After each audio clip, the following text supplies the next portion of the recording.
ਸਤਿ ਸ਼੍ਰੀ ਅਕਾਲ ਜੀ। ਤੁਸੀਂ ਵੇਖ ਰਹੇ ਹੋ ਪੰਜਾਬ ਮਿਲ USA TV। ਮੈਂ ਹਾਂ ਸੰਜੀਵ ਯਸ਼ ਖੰਨਾ।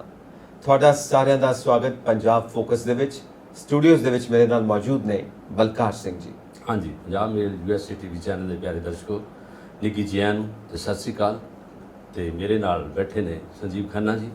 तो संजीव खन्ना जी ਆਪਾਂ ਉਸੇ ਤਰ੍ਹਾਂ ਹੀ ਦਰਸ਼ਕਾਂ ਨੂੰ ਮਿਲੀਏ ਜਿਸ ਤਰ੍ਹਾਂ ਇਸੇ ਪ੍ਰੋਗਰਾਮ ਵਿੱਚ ਹਰ ਵਾਰੀ ਉਹ ਮੁੱਦੇ ਲੈ ਕੇ ਮਿਲਦੇ ਆ, ਉਹ ਮੁੱਦਿਆਂ ਦੀ ਜਾਣਕਾਰੀ ਦਿੰਦੇ ਆ ਜਿਹੜੇ ਮੁੱਦੇ ਪੰਜਾਬ ਦੇ ਵਿੱਚ ਹੋਏ ਨੇ ਔਰ ਉਹਨਾਂ ਤੋਂ ਲੋਕ ਕੁਛ ਤਾਂ ਜਾਣੂ ਹੈ ਹੀ ਨਹੀਂ, ਪਰ ਅਸੀਂ ਚਾਹੁੰਦੇ ਕਿ ਉਹਨਾਂ ਨੂੰ ਵਿਸਤਾਰ ਸਹਿਤ ਇਹ ਦੱਸੀਏ ਕਿ ਇਹਨਾਂ ਮੁੱਦਿਆਂ ਦਾ ਪਿਛੋਕੜ ਕੀ ਆ ਔਰ ਇਹਨਾਂ ਦਾ ਹੱਲ ਕੀ ਆ। ਜੀ ਐਡਵੋਕੇਟ ਜਨਰਲ ਅਨਮੋਲ ਰਤਨ ਸਿੰਘ ਵੱਲੋਂ ਅਹੁਦੇ ਤੋਂ ਅਸਤੀਫਾ 19 ਜੁਲਾਈ ਨੂੰ ਉਹਨਾਂ ਨੇ ਸਬਮਿਟ ਕੀਤਾ। ਜੀ ਜੀ ਔਰ ਫਿਰ ਉਹਨਾਂ ਨੂੰ ਸਰਕਾਰ ਮਨਾਉਂਦੀ ਰਹੀ ਕਿ ਤੁਸੀਂ ਨਾ ਦਿਓ ਅਸਤੀਫਾ ਔਰ ਤੁਸੀਂ ਬਣੇ ਰਹੋ ਅਹੁਦੇ ਦੇ ਉੱਤੇ, ਪਰ ਉਹਨਾਂ ਨੇ ਰੈਜ਼ਿਗਨੇਸ਼ਨ 3 ਲਾਈਨਾਂ ਨਾਲ ਲਿਖਿਆ ਕਿ ਮੈਂ ਕੁਝ ਪਰਸਨਲ ਰੀਜ਼ਨਸ ਕਰਕੇ ਇਸ ਅਹੁਦੇ ਤੋਂ ਅਸਤੀਫਾ ਦੇ ਰਿਹਾ, ਇਸ ਕਰਕੇ ਮੇਰਾ ਇਹ ਅਸਤੀਫਾ ਮਨਜ਼ੂਰ ਕੀਤਾ ਜਾਵੇ। ਵੈਸੇ ਗੱਲ ਤਾਂ ਵਾਕਈ ਹਾਸੋ ਹੋਣੀ ਹੈ। ਸਿਰਫ ਆਪਣੇ ਏਜੀ ਐਡਵੋਕੇਟ ਜਨਰਲ ਨੇ ਜਿਹੜੇ ਗਏ 4 ਮਹੀਨੇ ਦੇ ਅਰਸੇ ਦੇ ਵਿੱਚ ਹੀ ਚਲੇ ਗਏ, ਇਹਨਾਂ ਨੇ ਅਸਤੀਫਾ ਦੇ ਦਿੱਤਾ ਔਰ ਇਹਨਾਂ ਨੇ ਅਸਤੀਫਾ ਭਗਵੰਤ ਮਾਨ ਜੀ ਜਿਹੜੇ CM ਨੇ ਪੰਜਾਬ ਦੇ, ਉਹਨਾਂ ਨੂੰ ਮਿਲ ਕੇ ਦਿੱਤਾ। ਉਹਦੇ ਵਿੱਚ ਇਹਨਾਂ ਨੇ ਕਿਹਾ ਕਿ ਮੇਰੇ ਕੋਈ ਨਿੱਜੀ ਕਾਰਨ ਨੇ, ਮੇਰੇ ਕੋਈ ਨਿੱਜੀ ਕੰਮ ਨੇ ਕਰਦੇ, ਉਹਨਾਂ ਦਾ ਕਰਕੇ ਮੈਂ ਨਹੀਂ ਕਰੂੰਗਾ, ਨਹੀਂ ਆਊਂਗਾ। ਔਰ ਇਹਦੇ 'ਚ ਦੂਜਾ ਰਹੀ ਜਿਹੜਾ ਡਾਇਰੈਕਟਰ ਜਨਰਲ ਪੁਲਿਸ ਆ, ਉਹ ਵੀ ਇੱਥੋਂ ਗਏ, ਉਹਨਾਂ ਨੂੰ ਛੁੱਟੀ ਦੇ ਦਿੱਤੀ ਅਤੇ ਦੂਜੇ ਨਵੇਂ ਆ ਗਏ, ਰਾਹੁਲ ਯਾਦਵ ਜੀ ਆ ਗਏ। ਔਰ ਇਸੇ ਤਰ੍ਹਾਂ ਹੀ ਚੀਫ ਸੈਕਟਰੀ ਉਹ ਵੀ ਗਏ, ਤਿਵਾੜੀ ਜੀ। ਔਰ ਇਹ ਤੋਂ ਪਹਿਲਾਂ ਕਈ ਇਸ ਤਰ੍ਹਾਂ ਦੀਆਂ ਰੱਦੋ ਬਦਲ ਹੋਈਆਂ। ਅਜੇ ਤੱਕ ਪੰਜਾਬ ਸਰਕਾਰ ਦਾ ਜਿਹੜਾ ਹੈਗਾ 3-3.5 ਮਹੀਨੇ ਦਾ ਅਰਸਾ ਹੈਗਾ, ਉਹਦੇ ਵਿੱਚ ਜਿਹੜੀਆਂ ਵੱਡੀਆਂ ਪਾਦੀਆਂ ਵਾਲੇ ਵੱਡੀ ਪਦਵੀਆਂ ਦੇ ਜਿੰਨੇ ਵੀ ਲੋਕ ਬੈਠੇ ਨੇ, ਉਹ ਨਾਲੋਂ ਨਾਲ ਆਉਂਦੇ ਤੇ ਚਲੇ ਜਾਂਦੇ, ਆਉਂਦੇ ਚਲੇ ਜਾਂਦੇ ਨੇ। ਜਦੋਂ ਇੱਕ ਮਹਿਕਮੇ ਨੂੰ ਸਮਝਣ ਲਈ ਬੜਾ ਟਾਈਮ ਲੱਗਦਾ। ਜਦੋਂ ਤੁਹਾਨੂੰ ਪੋਰਟਫੋਲੀਓ ਦਿੱਤਾ ਜਾਂਦਾ ਇੱਕ, ਤੁਹਾਨੂੰ ਪਹਿਲਾਂ ਉਹਦਾ ਸਮਾਂ ਵੀ ਲੱਗਦਾ ਉਹਨੂੰ ਵੇਖਣ ਲਈ। ਜਿਸ ਤਰ੍ਹਾਂ ਇੱਕ ਨਵੀਂ ਘਰ ਆਉਂਦੀ ਹੈ, ਤੁਹਾਨੂੰ ਪਹਿਲਾਂ ਤਾਂ ਘਰ ਦੀ ਟੋਪੋਗ੍ਰਾਫੀ ਕਰਦੇ, ਲੋਕਾਂ ਦਾ ਸੁਭਾਅ ਕਰਦੇ, ਲੋਕਾਂ ਨੂੰ ਵੇਖਣਾ, ਉਹ ਬੜਾ ਕੁਛ ਮੁੱਦਾ ਰੱਖਦਾ। ਔਰ ਇਸੇ ਤਰ੍ਹਾਂ ਇਹ ਜਦੋਂ ਆਏ ਆ, ਇਹਨਾਂ ਨੇ ਆਪਣਾ ਇਹ ਮਹਿਕਮੇ ਸੰਭਾਲੇ ਆ, ਉਹਦੇ ਹੈੱਡ ਬਣੇ ਆ, ਉਦੋਂ ਬਾਅਦ ਇਹਨਾਂ ਦੇ ਅਜੇ ਤਾਂ ਪਤਾ ਹੀ ਕੁਝ ਨਹੀਂ ਲੱਗਾ ਕਿ ਕੀ ਕੁਛ ਪੰਜਾਬ 'ਚ ਹੋ ਰਿਹਾ, ਕਿਉਂਕਿ ਨਵੀਂ ਸਰਕਾਰ ਹੈ। ਨਵੀਂ ਸਰਕਾਰ ਦਾ ਆਪਣੀ ਪੈੜ ਹੁੰਦੀ ਹੈ, ਆਪਣੀ ਚਾਲ ਹੁੰਦੀ ਹੈ, ਆਪਣੀ ਰਵਾਨਗੀ ਹੁੰਦੀ ਹੈ। ਔਰ ਉਸ ਰਵਾਨਗੀ ਨੂੰ ਤਾਂ ਜੀ ਕਿਸੇ ਨੇ ਸਮਝਿਆ ਨਹੀਂ। ਡਾਇਰੈਕਟਰ ਜਨਰਲ ਪੁਲਿਸ ਜਿਹੜੇ ਆ DGP ਉਹ ਵੀ ਨਵੇਂ ਆ ਗਏ, ਉਦੋਂ ਬਾਅਦ ਜੀ ਜਿਹੜੇ ਐਡਵੋਕੇਟ ਜਨਰਲ ਇਹ ਵੀ ਨਵੇਂ ਆ ਗਏ। ਔਰ ਇਹਦੇ 'ਚ ਪਤਾ ਨਹੀਂ ਕਿੰਨੇ ਬਦਲੇ ਆ। ਇਹਦੇ ਵਿੱਚ ਇਹਨੂੰ ਜਿਹੜਾ ਕ੍ਰਿਟਿਸਾਈਜ਼ ਕੀਤਾ, ਜਾਖੜ ਸਾਹਿਬ ਨੇ ਕਿਹਾ ਕਿ ਇਹ ਇਹਨਾਂ ਨੂੰ ਆਦਤ ਪੈ ਗਈ ਹੈ ਕਾਂਗਰਸ ਵਾਲੀ। ਚੰਨੀ ਸਾਹਿਬ ਦੇ ਟਾਈਮ 'ਤੇ ਵੀ ਇਸੇ ਤਰ੍ਹਾਂ ਰੱਦੋ ਬਦਲ ਹੁੰਦੀ ਰਹੀ ਹੈ। ਔਰ ਰਾਜਾ ਵੜਿੰਗ ਨੇ ਵੀ ਇਹੀ ਕਿਹਾ ਕਿ ਜਿਹੜੀ ਐਡਮਿਨਿਸਟ੍ਰੇਸ਼ਨ ਹੈ, ਐਡਮਿਨਿਸਟ੍ਰੇਸ਼ਨ ਨੂੰ ਸਮਝਣ ਲਈ ਤਾਂ ਟਾਈਮ ਲੱਗਦਾ ਹੀ ਹੈ, ਪਰ ਇਹਦੇ ਵਿੱਚ ਤਾਂ ਚੁਟਕੀ ਨਾਲ ਹੀ ਬਦਲ ਗਿਆ, ਚੁਟਕੀ ਨਾਲ ਹੀ ਆ ਗਿਆ। ਔਰ ਇਹਦੇ ਵਿੱਚ ਜਿੰਨੇ ਵੀ ਲੋਕ ਆ ਉਹਨਾਂ ਨੂੰ ਇਹ ਹਾਸੋ ਨਹੀਂ ਲੱਗੀ ਗੱਲ, ਕਿਉਂਕਿ ਇੱਕ ਆ ਗਿਆ ਇੱਕ ਚਲੇ ਗਿਆ। ਹੋ ਸਕਦਾ ਇੱਕ ਹੋਰ ਵੀ ਲੋਕਾਂ ਨੇ ਗੱਲ ਕੀ ਹੈ ਕਿ ਆਂਦੇ ਕਿ ਇਹਦਾ ਪਤਾ ਨਹੀਂ ਬਟਨ, ਇਹਦਾ ਬੀੜਾ ਜਿਹੜਾ ਹੈਗਾ ਉਹ ਉੱਥੇ ਦਿੱਲੀ ਹੈ, ਕਿ ਦਿੱਲੀ ਤੋਂ ਜੇ ਹੁਕਮਨਾਮਾ ਜਾਂ ਉਹਦੇ ਵਿੱਚ ਜੋ ਹੁਕਮ ਹੋਏਗਾ ਉਹਦੇ ਵਿੱਚ ਤਦ ਹੀ ਇਹਨਾਂ ਦਾ ਉੱਥੋਂ ਪਤਾ ਲੱਗੂਗਾ, ਤਦ ਹੀ ਇਹ ਰੁਕਣਗੇ, ਨਹੀਂ ਤੇ ਨਹੀਂ ਰੁਕਣਗੇ। ਹੋ ਸਕਦਾ ਕਿ ਉੱਥੋਂ ਕੁਛ ਇੱਦਾਂ ਦਾ ਆਰਡਰ ਹੋ ਗਿਆ। ਬਿਲਕੁਲ ਠੀਕ ਕਹਿ ਰਹੇ ਹੋ। ਦੇਖੋ ਗੱਲ ਇੱਦਾਂ ਹੈ ਕਿ ਪਿੱਛੇ ਜੇ ਇਹਨਾਂ ਦੇ ਉੱਤੇ ਹਮਲਾ ਵੀ ਹੋਇਆ ਸੀ, ਜਦੋਂ ਇਹ ਸੁਪਰੀਮ ਕੋਰਟ ਗਏ ਸੀਗੇ, ਟ੍ਰੇਨ ਦੇ ਵਿੱਚ ਸੀਗੇ, ਉਦੋਂ ਟ੍ਰੇਨ ਦਾ ਸ਼ੀਸ਼ਾ ਤੋੜ ਦਿੱਤਾ ਗਿਆ, ਸ਼ੀਸ਼ਾ ਤੋੜਤਾ ਜਿੱਥੇ ਉਹ ਬੈਠੇ ਹੋਏ ਸੀ। ਸੋ ਫਿਰ ਦੇਖੋ ਬਹੁਤ ਵੱਡੀ ਘਟਨਾ ਹੈ। ਡਾਇਰੈਕਟਲੀ CM ਸਾਹਿਬ ਨੇ, ਮਾਨ ਸਾਹਿਬ ਨੇ ਉਦੋਂ ਇਹ ਗੱਲ ਜ਼ਿਕਰ ਵੀ ਕੀਤਾ ਸੀ, ਕਿਉਂਕਿ ਸਿਕਿਉਰਿਟੀ ਪਰਪਸ ਵਾਸਤੇ ਗੱਲ ਹੋ ਜਾਂਦੀ ਹੈ। ਬਾਕੀ ਜੋ ਅਸੀਂ ਸਾਰੇ ਸਮਝਦੇ ਹਾਂ, ਦੇਖੋ ਪ੍ਰੈਸ਼ਰਸ ਤਾਂ ਹੁੰਦੇ ਹੀ ਨੇ। ਇਹ ਸਾਰੀ ਪੋਲੀਟੀਕਲ ਪੋਸਟ ਨੇ, ਅਸੀਂ ਸਾਰੇ ਜਾਣਦੇ ਹਾਂ ਕਿਹੜਾ ਸੂਟੇਬਲ ਹੈ, ਕਿਹੜਾ ਸੂਟੇਬਲ ਨਹੀਂ ਹੈ, ਕਿਹੜਾ ਕਿਸੇ ਕਾਰਨ ਕਰਕੇ ਰੁੱਸ ਗਿਆ, ਕਿਹੜਾ ਕਿਸੇ ਕਾਰਨ ਕਰਕੇ ਤੁਹਾਨੂੰ ਫਿੱਟ ਨਹੀਂ ਬਹਿੰਦਾ ਪਿਆ। ਸੋ ਇਹ ਸਾਰੇ ਰੀਜ਼ਨਸ ਹੁੰਦੇ ਆ, ਤੇ ਐਪਲੀਕੇਸ਼ਨ ਦੇ ਵਿੱਚ ਤਾਂ ਇਹ ਲਿਖਿਆ ਗਿਆ ਕਿ ਪਰਸਨਲ ਰੀਜ਼ਨ ਹੈ। ਹੁਣ ਉਹ ਪਰਸਨਲ ਰੀਜ਼ਨ ਸਾਨੂੰ ਸਭ ਨੂੰ ਪਤਾ ਹੈ ਕਿ ਪ੍ਰੋਫੈਸ਼ਨਲ ਰੀਜ਼ਨ ਹੈ। ਪਰਸਨਲ ਰੀਜ਼ਨ ਕੀ ਹੋ ਸਕਦਾ, ਠੀਕ ਹੈ ਨਾ। ਪਰਸਨਲ ਰੀਜ਼ਨ ਬਣ ਗਿਆ ਕਿਉਂਕਿ ਪਰਸਨਲੀ ਤੁਸੀਂ ਇਹ ਗੱਲਾਂ ਬਰਦਾਸ਼ਤ ਨਹੀਂ ਕਰ ਸਕਦੇ ਜਾਂ ਤੁਹਾਡੇ ਪ੍ਰਿੰਸੀਪਲਸ ਦੇ ਅਗੇਂਸਟ ਨੇ, ਕੁਝ ਵੀ ਹੋ ਸਕਦਾ ਹੈ। ਕਿਉਂਕਿ ਅਸੀਂ ਵੀ ਇੱਕ ਅੰਦਾਜ਼ਿਆਂ ਦੇ ਮੁਤਾਬਿਕ ਹੀ ਗੱਲ ਕਰਦੇ ਪਏ ਹਾਂ, ਕਿਉਂਕਿ ਜੋ ਐਕਸਪੀਰੀਅੰਸ ਹੈ ਉਹ ਇਹ ਦੱਸਦਾ ਕਿ ਇਹਨਾਂ ਅਹੁਦਿਆਂ ਦੇ ਉੱਤੋਂ ਜਦੋਂ ਰਿਜ਼ਾਈਨ ਕੀਤਾ ਜਾਂਦਾ ਹੈ ਤਾਂ ਜ਼ਰੂਰੀ ਤੌਰ ਤੇ ਕੋਈ ਅਫੀਸ਼ੀਅਲ ਰੀਜ਼ਨ ਹੁੰਦਾ ਹੈ। ਪਰਸਨਲ ਰੀਜ਼ਨ ਤਾਂ ਇੱਕ ਉਹਨੂੰ ਕਵਰ ਅਪ ਕਰਨ ਵਾਸਤੇ ਗੱਲ ਕੀਤੀ ਜਾਂਦੀ ਹੈ। ਇਹ 2 ਪੋਸਟਾਂ ਪੰਜਾਬ 'ਚ ਬੜੀਆਂ ਵੱਡੀਆਂ ਗਿਣੀਆਂ ਗਈਆਂ, ਜਿਹਦੇ 'ਚ ਡਾਇਰੈਕਟਰ ਜਨਰਲ ਪੁਲਿਸ ਉਹ ਔਰ ਇਹਦੇ ਤੋਂ ਐਡਵੋਕੇਟ ਜਨਰਲ, ਇਹਨਾਂ 2 ਪੋਸਟਾਂ ਦੇ ਵਿੱਚ ਇਖਤਲਾਫ ਵੀ ਹੁੰਦਾ ਰਿਹਾ। ਇਹਦੇ ਪਿੱਛੇ ਕੁਛ ਨਾ ਕੁਛ ਰੌਲਾ ਵੀ ਰਿਹਾ। ਔਰ ਜਦੋਂ ਤੱਕ ਇਹਨਾਂ ਨੇ ਹੁਣ ਜਦੋਂ ਛੁੱਟੀ ਭੇਜਿਆ ਨਾ ਡਾਇਰੈਕਟਰ ਜਨਰਲ ਪੁਲਿਸ ਨੂੰ, ਜਦੋਂ ਗਏ ਨੇ ਭੰਵਰਾ ਜੀ ਉਹ ਗਏ ਆ, ਉਹ ਛੁੱਟੀ ਚਲੇ ਗਏ ਤੇ ਰਾਹੁਲ ਯਾਦਵ ਜੀ ਆ ਕੇ ਬਹਿ ਗਏ ਉਸ ਕੁਰਸੀ ਤੇ। ਔਰ ਇਸੇ ਤਰ੍ਹਾਂ ਇਹ ਹੋਇਆ। ਪਰ ਜਦੋਂ ਹੁਣ ਇਹਨਾਂ ਨੇ ਐਡਵੋਕੇਟ ਜਨਰਲ ਨਵੇਂ ਲਾਤੇ ਆ, ਜਿਹੜਾ ਨਵਾਂ ਅਪਾਇੰਟਮੈਂਟ ਦੇ ਦਿੱਤੀ ਉਹਨਾਂ ਨੂੰ, ਜਿਨ੍ਹਾਂ ਦਾ ਨਾਂ ਹੈਗਾ ਕਈ ਜੀ, ਵਿਨੋਦ ਕਈ। ਔਰ ਉਹਦੇ 'ਚ ਵੀ ਲੋਕਾਂ ਵੱਲੋਂ ਰੋਸ ਜ਼ਾਹਰ ਹੋ ਗਿਆ ਕਿ ਉਹ ਇੱਕ ਸੀਨੀਅਰ ਵਕੀਲ ਵੈਸੇ ਉਹ, ਔਰ ਪੰਜਾਬ ਯੂਨੀਵਰਸਿਟੀ ਤੋਂ ਸਟੱਡੀ ਕੀਤੀ ਉਹਨਾਂ ਨੇ, ਉੱਥੋਂ ਲਾਅ ਕੀਤਾ ਉਹਨਾਂ ਨੇ, ਔਰ ਉਹਨਾਂ ਨੇ ਕੇਸ ਵੀ ਇੰਨੇ ਟੈਕਲ ਕੀਤੇ ਜਾਂਦੇ, ਬਹੁਤ ਅੱਛੇ ਟੈਕਲ ਹਾਈ ਕੋਰਟ 'ਚ ਕਰਦੇ ਰਹੇ ਆ। ਉਹਨਾਂ ਦਾ ਨਾਂ ਦਾ ਰੁਤਬਾ ਤਾਂ ਹੈ ਹੀ ਆ। ਪਰ ਉਹਦੇ 'ਚ ਇਹਨਾਂ ਨੇ ਕਿਹਾ ਕਿ ਰਾਮ ਰਹੀਮ ਜਿਹੜੇ ਸੀਗਾ ਸੱਚਾ ਸੌਦਾ ਵਾਲੇ ਤੇ ਪੈਰੋਕਾਰ, ਉਹਨਾਂ ਦੇ ਵੀ ਕੋਈ ਕੇਸ ਲੜੇ, ਉਹਨਾਂ ਦੇ ਵਿੱਚ ਉਹਨਾਂ ਦੇ ਵਕੀਲ ਰਹੇ ਆ। ਲੋਕ ਉਹਨਾਂ ਨੂੰ ਚੰਗਾ ਨਹੀਂ ਸੀ ਇਸ ਗੱਲ ਨੂੰ ਸਮਝਦੇ। ਹੁਣ ਪਬਲਿਕ ਵੀ ਉਹਦੇ ਇਸ ਗੱਲ ਦੇ ਉਲਟ ਹੋ ਗਈ ਹੈ। ਜਿਹੜੀ ਨਵੀਂ ਅਪਾਇੰਟਮੈਂਟ ਹੋਈ ਹੈ, ਇਹ ਪਤਾ ਨਹੀਂ ਕੀ ਹੈਗਾ ਕਿ ਕਿਹੜੀ ਬਿੱਲੀ ਛਿੱਕ ਮਾਰ ਜਾਂਦੀ ਹੈ ਜਦੋਂ ਵੀ ਕੋਈ ਇਹਨਾਂ ਦੀ ਛਿੱਕ ਮਾਰ ਜਾਂਦੀ ਹੈ। ਕਿਸੇ ਪਾਸੇ ਲੋਕ ਔਖੇ ਹੋ ਜਾਂਦੇ ਆ, ਨਾਰਾਜ਼ ਹੋ ਜਾਂਦੇ ਆ, ਕਿਸੇ ਪਾਸੇ ਦਿੱਲੀੋਂ ਥੋੜ੍ਹਾ ਜਿਹਾ ਗਲਤ ਸੁਨੇਹਾ ਆ ਜਾਂਦਾ, ਕਿਸੇ ਪਾਸੇ ਭਗਵੰਤ ਮਾਨ ਜੀ ਆਪ ਨੂੰ ਚੰਗਾ ਲੱਗਦਾ। ਇਹ ਹੁਣ ਇਹ ਚੀਜ਼ਾਂ ਜਿਹੜੀਆਂ, ਤੁਸੀਂ ਇੱਕ ਗੱਲ ਇਹ ਸੁਣੋ ਕਿ ਜਿਹੜੇ ਬੰਦੇ ਅਜੇ ਆ ਕੇ ਬਹਿੰਦੇ ਨਹੀਂ ਗੇ ਤੇ ਜਾ ਕੇ ਉਦੋਂ ਬਾਅਦ ਫਿਰ ਵਾਪਸ ਅਸਤੀਫਾ ਦਿੰਦੇ, ਤੇ ਫਿਰ ਕੀ ਵਿਕਾਸ ਹੋਊਗਾ, ਕੀ ਨੀਤੀ ਬਣੂਗਾ? ਗੱਲ ਤਾਂ ਇਹ ਹੈ ਕਿ ਪਾਲਿਸੀ ਕੀ ਬਣੂਗੀ, ਵਿਕਾਸ ਕੀ ਹੋਊਗਾ, ਨੀਤੀ ਕੀ ਬਣੂਗੀ। ਤੁਹਾਡੀਆਂ ਗੱਲਾਂ ਬਿਲਕੁਲ ਠੀਕ ਨੇ, ਬਿਲਕੁਲ ਜਾਇਜ਼ ਗੱਲਾਂ ਨੇ। ਗੱਲ ਇਹ ਹੈ ਕਿ ਕਿਹੜਾ ਕਦਮ ਉਹ ਹੈ ਜਿਹੜਾ ਸਟੇਟ ਦੇ ਖਿਲਾਫ ਹੈ, ਕਿਹੜਾ ਕਦਮ ਉਹ ਹੈ ਜਿਹੜਾ ਲੋਕਾਂ ਦੇ ਖਿਲਾਫ ਹੈ। ਉਹਨੂੰ ਕੁਝ ਪਤਾ ਨਹੀਂ ਲੱਗਦਾ ਕਿਹੜਾ ਫੇਵਰ 'ਚ ਹੈ। ਸਾਨੂੰ ਨੀਤੀਆਂ ਜਾਂ ਬੰਦੇ ਉਹ ਚਾਹੀਦੇ ਨੇ ਜਿਹੜੇ ਪੰਜਾਬ ਦੇ ਵਾਸਤੇ ਤੇ ਪੰਜਾਬ ਦੇ ਲੋਕਾਂ ਵਾਸਤੇ ਕੰਮ ਕਰਨ, ਟਿਕ ਕੇ ਕੰਮ ਕਰਨ। ਉਹਨਾਂ ਨੂੰ ਟਿਕਣ ਦਿਓ ਤਾਂ ਹੀ ਕੰਮ ਕਰਨ, ਉਹਨਾਂ ਨੂੰ ਟਿਕਣ ਹੀ ਨਹੀਂ ਦੇਣਾ। ਕਦੀ ਕਿਤੋਂ ਕੋਈ ਫੋਨ, ਕਦੀ ਕਿਤੋਂ ਕੋਈ ਪ੍ਰੈਸ਼ਰ, ਇਹ ਹੋਣਾ ਚਾਹੀਦਾ ਤੇ ਉਹ ਨਹੀਂ ਹੋਣਾ ਚਾਹੀਦਾ। ਅਸੀਂ ਦੇਖਦੇ ਹਾਂ, ਸਭ ਕੁਝ ਜਾਣਦੇ ਹਾਂ, ਸਭ ਵਿਚਲੀਆਂ ਗੱਲਾਂ ਨੇ ਕਿਹੜੀਆਂ ਇਹ ਮਤਲਬ ਕਿ ਕਹਿੰਦੇ ਆ ਕਿ ਸੀਕ੍ਰੇਟ ਥੋੜਾ ਹੈਗੇ ਨੇ ਜਿਹੜੇ ਕਿਸੇ ਨੂੰ ਪਤਾ ਨਹੀਂ ਹੈਗੇ। ਓਪਨ ਹੈ ਸਾਰੀ ਗੱਲ, ਓਪਨ ਸੀਕ੍ਰੇਟਸ ਨੇ। ਸੋ ਇਹ ਸਭ ਨੂੰ ਪਤਾ ਹੈ ਕਿ ਸਿਆਸਤ ਕਿੱਦਾਂ ਕੰਮ ਕਰਦੀ ਹੈ, ਐਡਮਿਨਿਸਟ੍ਰੇਸ਼ਨ ਕਿੱਦਾਂ ਕੰਮ ਕਰਦੀ ਹੈ ਤੇ ਇਹਨਾਂ ਦਾ ਤਾਲਮੇਲ ਕਿੱਦਾਂ ਬਹਿੰਦਾ ਹੈ, ਕਿਹੜਾ ਤਾਲਮੇਲ ਕਿੱਥੇ ਫਿੱਟ ਹੈ, ਕਿਹਦੀਆਂ ਗੀਟੀਆਂ ਕਿੱਥੇ ਫਿੱਟ ਹੋਈਆਂ ਹੋਈਆਂ, ਸਭ ਸਾਰੇ ਜਾਣਦੇ ਨੇ। ਔਰ ਇਸੇ ਤਰ੍ਹਾਂ ਇਹ ਗੇਮ ਚੱਲਦੀ ਪਈ ਹੈ ਸ਼ੁਰੂ ਤੋਂ। ਵੈਸੇ ਸਰਕਾਰੀ ਨੌਕਰੀ ਹੈ ਨਾ, ਉਪਾਧੀ ਭਾਵੇਂ ਬਹੁਤ ਵੱਡੀ ਆ, IPS ਆ, IS ਹੈ, ਪਰ ਉਹਦੇ ਬਾਅਦ ਉਹਨੂੰ ਹੁਕਮ ਮੰਨਣਾ ਪੈਂਦਾ ਹੈਗਾ ਉਸੇ ਦਾ ਹੀ। ਜਿਹੜੇ ਵੱਡੀ ਕੁਰਸੀ ਤੇ ਬੈਠੇ ਆ ਨੇਤਾ ਨੇ, ਮੰਤਰੀ ਨੇ ਜਾਂ ਮੁੱਖ ਮੰਤਰੀ ਨੇ, ਉਹਨਾਂ ਦਾ ਹੁਕਮ ਅਦੂਲੀ ਨਹੀਂ ਕਰ ਸਕਦੇ। ਜੇ ਇੱਧਰ ਉੱਧਰ ਵੇਖਣਗੇ, ਇੱਧਰ ਉੱਧਰ ਕਰਨਗੇ ਤੇ ਇਮੀਡੀਏਟ ਉਹ ਇਸ ਤੋਂ ਕੱਢ ਦਿੱਤੇ ਜਾਂਦੇ ਆ, ਉਹਨਾਂ ਨੂੰ ਹੋਰ ਮਹਿਕਮਾ ਦੇ ਦਿੱਤਾ ਜਾਂਦਾ। ਔਰ ਪਹਿਲਾਂ ਜਦੋਂ ਪ੍ਰਤਾਪ ਸਿੰਘ ਕੈਰੋਂ ਦੇ ਰਾਜ ਤੋਂ ਲੈ ਕੇ ਹੁਣ ਤੱਕ ਜਦੋਂ ਆਉਂਦੇ ਰਹੇ ਆ, 5 ਸਾਲ ਤੋਂ ਬਾਅਦ ਹੀ ਜਾਂਦੇ ਹੁੰਦੇ ਸੀ। ਚੀਫ ਸੈਕਟਰੀ ਆ ਗਿਆ, ਜਦੋਂ ਨਾਲ DGP ਪੁਲਿਸ ਆ ਗਏ, ਉਹਦੇ 'ਚ ਐਡਵੋਕੇਟ ਜਨਰਲ ਆ ਗਿਆ, ਕਿਉਂਕਿ ਲੀਗਲੀ ਗੱਲਾਂ ਇਹਨਾਂ ਨੇ ਵੇਖਣੀਆਂ। ਜੋ ਕੁਝ ਹੁੰਦਾ, ਜੋ ਕੁਝ ਪੰਜਾਬ 'ਚ ਵਾਪਰ ਰਿਹਾ, ਜਿੱਥੇ ਕੋਈ ਕਾਨੂੰਨ ਦੀ ਜਾਂਚ ਕਰਨੀ ਪੈਂਦੀ ਹੈ, ਜਿੱਥੇ ਕੋਈ ਮਾੜੀਆਂ ਗੱਲਾਂ ਹੋ ਰਹੀਆਂ, ਜਿੱਥੇ ਗੈਂਗ ਵਧੀਕੀ ਕਰ ਰਿਹਾ, ਗੈਂਗਸਟਰ ਆ ਰਿਹਾ, ਤੇ ਇਹੋ ਹੀ ਵੇਂਦੇ। ਔਰ ਤੁਸੀਂ ਦੱਸਿਆ ਵੀ ਕਿ ਇਹਨਾਂ ਤੇ ਕੋਈ ਹਮਲਾ ਵੀ ਹੋਇਆ ਜਦੋਂ ਇਹ ਗਏ ਆ ਦਿੱਲੀ ਸੁਪਰੀਮ ਕੋਰਟ ਦੇ ਵਿੱਚ। ਇਹਨਾਂ ਦਾ ਕੇਸ ਸੀਗਾ ਤਾਂ ਕੇਸ ਨੂੰ ਟੈਕਲ ਕਰ ਲਈ ਗਏ ਤੇ ਰਾਹ 'ਚ ਇਹਨਾਂ ਨੂੰ ਇਹ ਝੱਲਣਾ ਪਿਆ। ਜਦੋਂ ਕਿ ਇੱਦਾਂ ਦੀ ਗੱਲ ਆ ਜਾਂਦੀ ਹੈ ਔਰ ਉਹਦੇ 'ਚ ਮਨ ਦੇ ਅੰਦਰ ਦਹਿਸ਼ਤ ਵੀ ਪੈਦਾ ਹੋ ਜਾਂਦੀ ਹੈ, ਡਰ ਵੀ ਪੈਦਾ ਹੋ ਜਾਂਦਾ। ਉਹ ਹੁਣ ਕੀ ਨੌਕਰੀ ਕਰਦਾ ਬੰਦਾ, ਕੀ ਸੋਚੂਗਾ ਤੇ ਕੀ ਪਾਲਿਸੀ ਬਣਾਊਗਾ? ਦੇਖੋ ਬਲਕਾਰ ਜੀ, ਸਾਰੇ ਜਾਣਦੇ ਨੇ ਜੋ ਗੇਮ ਹੈ, ਜੋ ਸਿਆਸਤ ਹੈ, ਜਿੱਦਾਂ ਕੰਮ ਹੁੰਦੇ ਨੇ, ਜਿੱਦਾਂ ਕੰਮ ਕੀਤੇ ਜਾਂਦੇ ਨੇ, ਸਭ ਨੂੰ ਪਤਾ। ਤਦੇ ਅਧੂਰੇ ਰਹਿੰਦੇ ਨੇ ਕਿਉਂਕਿ ਜਦੋਂ ਤੱਕ ਤੁਸੀਂ ਆਪਣਾ ਬੈਨੀਫਿਟ ਦੇਖਦੇ ਰਹੇ ਹੋ, ਹਰ ਕੰਮ ਵਿੱਚ ਮੇਰਾ ਕੀ ਬੈਨੀਫਿਟ ਆ, ਮੈਨੂੰ ਪਰਸਨਲ ਕੀ ਲਾਭ ਹੋਣਾ, ਉਦੋਂ ਤੱਕ ਇਹੋ ਜਿਹੇ ਕੰਮ ਹੋਣੇ ਨੇ। ਪਰ ਜਦੋਂ ਤੁਸੀਂ ਸਟੇਟ ਦਾ ਬੈਨੀਫਿਟ, ਲੋਕਾਂ ਦਾ ਵੈਲਫੇਅਰ ਸੋਚ ਕੇ ਚੱਲਦੇ ਹੋ, ਉੱਥੇ ਤੁਸੀਂ ਨਿੱਜੀ ਕੁਰਬਾਨੀਆਂ ਕਰਨ ਵਾਸਤੇ ਵੀ ਅੱਗੇ ਆਉਂਦੇ ਹੋ। ਪਰ ਅੱਜ ਕੱਲ ਲੀਡਰਸ ਉਦਾਂ ਦੇ ਨਹੀਂ ਹੈਗੇ ਜਿਹੜੇ ਨਿੱਜੀ ਕੁਰਬਾਨੀਆਂ ਕਰ ਸਕਣ। ਬਹੁਤ ਘੱਟ ਹੋਣਗੇ ਤੇ ਬਹੁਤ ਘੱਟ ਹੋਣਗੇ ਜਿਹੜੇ ਇਮਾਨਦਾਰੀ ਨਾਲ ਆਪਣੇ ਅਹੁਦੇ ਤੇ ਬੈਠੇ ਆਪਣਾ ਕੰਮ ਕਰ ਰਹੇ ਨੇ। ਦੇਖੋ ਨਾ, ਗੱਲ ਇੰਨੀ ਕਾ, ਤੁਸੀਂ ਆਪਣਾ ਕੰਮ ਕਰ ਰਹੇ ਹੋ, ਮੈਂ ਆਪਣਾ ਕੰਮ ਕਰ ਰਿਹਾ, ਕਿਸੇ ਨੂੰ ਕੋਈ ਦਿੱਕਤ ਨਹੀਂ। ਜਦੋਂ ਉੱਠ ਕੇ ਤੁਸੀਂ ਮੇਰੇ ਕੰਮ ਵਿੱਚ ਦਖਲ ਦੇਵੋ, ਮੈਂ ਤੁਹਾਡੇ ਕੰਮ ਵਿੱਚ ਦਖਲ ਦੇਵਾਂ, ਦਿੱਕਤ ਤਾਂ ਉੱਥੇ ਹੋਣੀ ਹੈ। ਉਹ ਤਾਂ ਘਰ 'ਚ ਵੀ ਨਹੀਂ ਸਰਦਾ। ਬਿਲਕੁਲ, ਤੁਸੀਂ ਪਰਿਵਾਰ ਦੇ ਵਿੱਚ ਕੋਈ ਗੱਲ ਕਰ ਰਹੇ ਜੇ, ਵੱਡੇ ਹੋਣ ਦੇ ਨਾਤੇ, ਜਾਂ ਤੁਸੀਂ ਛੋਟੇ ਜੇ, ਤੇ ਜੇ ਕੋਈ ਤੁਹਾਡੇ ਗੱਲ ਨੂੰ ਗਲਤ ਸਿੱਧ ਕਰੇਗਾ ਜਾਂ ਉਹਦੇ ਵਿੱਚ ਦਖਲਅੰਦਾਜ਼ੀ ਕਰੂਗਾ ਤਾਂ ਤੁਸੀਂ ਸਾਰੋਗੇ ਨਹੀਂ। ਤੁਸੀਂ ਕਹੋਗੇ ਕਿ ਮੇਰੀ ਗੱਲ ਦਾ ਦੱਸੋ, ਦਲੀਲ ਦੇ ਕੇ ਕਿ ਮੇਰੀ ਗੱਲ ਗਲਤ ਕਿੱਥੇ ਹੈਗੀ ਆ। ਬਿਲਕੁਲ ਸਹੀ ਗੱਲ ਹੈ। ਉਹ ਦੁਨੀਆ ਨਹੀਂ ਰਹਿ ਗਈ, ਕਿਉਂਕਿ ਲੋਕ ਉਸ ਵੇਲੇ ਮੰਨ ਜਾਂਦੇ ਸੀ ਵੀ ਵੱਡਾ ਬੋਲ ਰਿਹਾ ਯਾਰ, ਬਾਪੂ ਕਹਿ ਰਿਹਾ ਹੈਗਾ, ਵੱਡਾ ਭਰਾ ਕਹਿ ਰਿਹਾ ਹੈਗਾ, ਚਾਚਾ ਜੀ ਬੋਲ ਰਹੇ ਆ, ਮਾਮਾ ਬੋਲ ਰਹੇ ਆ, ਸਾਡੀ ਗੱਲ ਉਦੋਂ ਮੰਨ ਜਾਂਦੇ ਸੀ। ਹੁਣ ਨਹੀਂ ਮੰਨਦੇ, ਹੁਣ ਦਲੀਲ ਮੰਗਦੇ ਆ, ਉਹਦੇ ਪਿੱਛੇ ਪੁੱਛਦੇ ਆ ਵੀ ਇਹਦੇ ਪਿੱਛੇ ਕੀ ਲਗੂਨਾ, ਕੀ ਘਾਟ ਹੈਗੀ। ਮੇਰੀ ਗੱਲ, ਸਹੀ ਗੱਲ ਹੈ, ਦਲੀਲ ਮੰਗਣੀ ਵੀ ਚਾਹੀਦੀ ਹੈ ਬੈਠ ਕੇ। ਇਹ ਤਾਂ ਇੱਕ ਮਤਲਬ ਡਿਬੇਟ ਹੈ, ਗੱਲਬਾਤ ਹੈ। ਤੁਸੀਂ ਆਪਣੇ ਪੁਆਇੰਟ ਰੱਖ ਰਹੇ ਹੋ, ਮੈਂ ਆਪਣਾ ਪੁਆਇੰਟ ਰੱਖ ਰਿਹਾ, ਜਿੱਥੇ ਇੱਕ ਦੂਜੇ ਨਾਲ ਇਤਫਾਕ ਨਹੀਂ, ਆਓ ਬੈਠ ਕੇ ਗੱਲ ਕਰਦੇ ਆ ਨਾ। ਤੁਸੀਂ ਆਪਣੇ ਪੁਆਇੰਟਸ ਦਿਓ, ਆਪਣੀਆਂ ਦਲੀਲਾਂ ਦੇ, ਮੈਂ ਆਪਣੀਆਂ ਦਲੀਲਾਂ ਦੇਣਾ। ਜਿੱਥੇ ਤੁਸੀਂ ਗਲਤ ਹੋ, ਜਿੱਥੇ ਮੈਂ ਗਲਤ ਹਾਂ ਉੱਥੇ ਮੰਨ ਜਾਈਏ, ਜਿੱਥੇ ਤੁਸੀਂ ਸਹੀ ਹੋ, ਜਿੱਥੇ ਮੈਂ ਸਹੀ ਹਾਂ ਮੰਨ ਜਾਈਏ। ਸੋ ਇਹ ਸਭ ਚੀਜ਼ਾਂ ਨੇ, ਚੱਲਦੀਆਂ ਨੇ, ਹਿਊਮਨ ਬਿਹੇਵੀਅਰ ਹੈ। ਅਸੀਂ ਜਾਣਦੇ ਹਾਂ ਕਿੱਥੋਂ ਤੱਕ ਇਨਸਾਨ ਬਰਦਾਸ਼ਤ ਕਰੇਗਾ। ਫਿਰ ਇੱਕ ਪੁਆਇੰਟ ਆਉਂਦਾ ਜਦੋਂ ਬੰਦਾ ਕਹਿੰਦਾ ਵੀ ਸਤਿ ਸ਼੍ਰੀ ਅਕਾਲ ਜੀ, ਆਪ ਮੇਰਾ ਰਿਜ਼ਾਈਨ, ਆਪਾਂ ਚੱਲਦੇ ਹਾਂ। ਚਲੋ ਆਪਾਂ ਅੱਗੇ ਵਧੀਏ। ਮਨੀ ਲਾਂਡਰਿੰਗ ਕੇਸ, ED ਵੱਲੋਂ ਸੋਨੀਆ ਗਾਂਧੀ ਦੇ ਬਿਆਨ ਦਰਜ ਹੋ ਗਏ ਨੇ। ਬੜਾ ਲੰਬਾ ਕੇਸ ਹੈ, ਮੇਰਾ ਖਿਆਲ ਸੋਨੀਆ ਗਾਂਧੀ ਜੀ ਦੇ ਵਿਆਹ ਤੋਂ ਪਹਿਲਾਂ ਦਾ ਕੇਸ ਹੈ, ਉਹਨਾਂ ਨੂੰ ਪਤਾ ਵੀ ਨਹੀਂ। ਸੋ ਰਾਹੁਲ ਗਾਂਧੀ ਜੀ ਨੂੰ ਵੀ ਇਹਦੇ ਬਾਰੇ ਨਹੀਂ ਪਤਾ ਕਿਉਂਕਿ ਸ਼ਾਇਦ ਉਹਨਾਂ ਦੇ ਵੀ ਜਨਮ ਤੋਂ ਪਹਿਲਾਂ ਦਾ ਕੇਸ ਹੈ।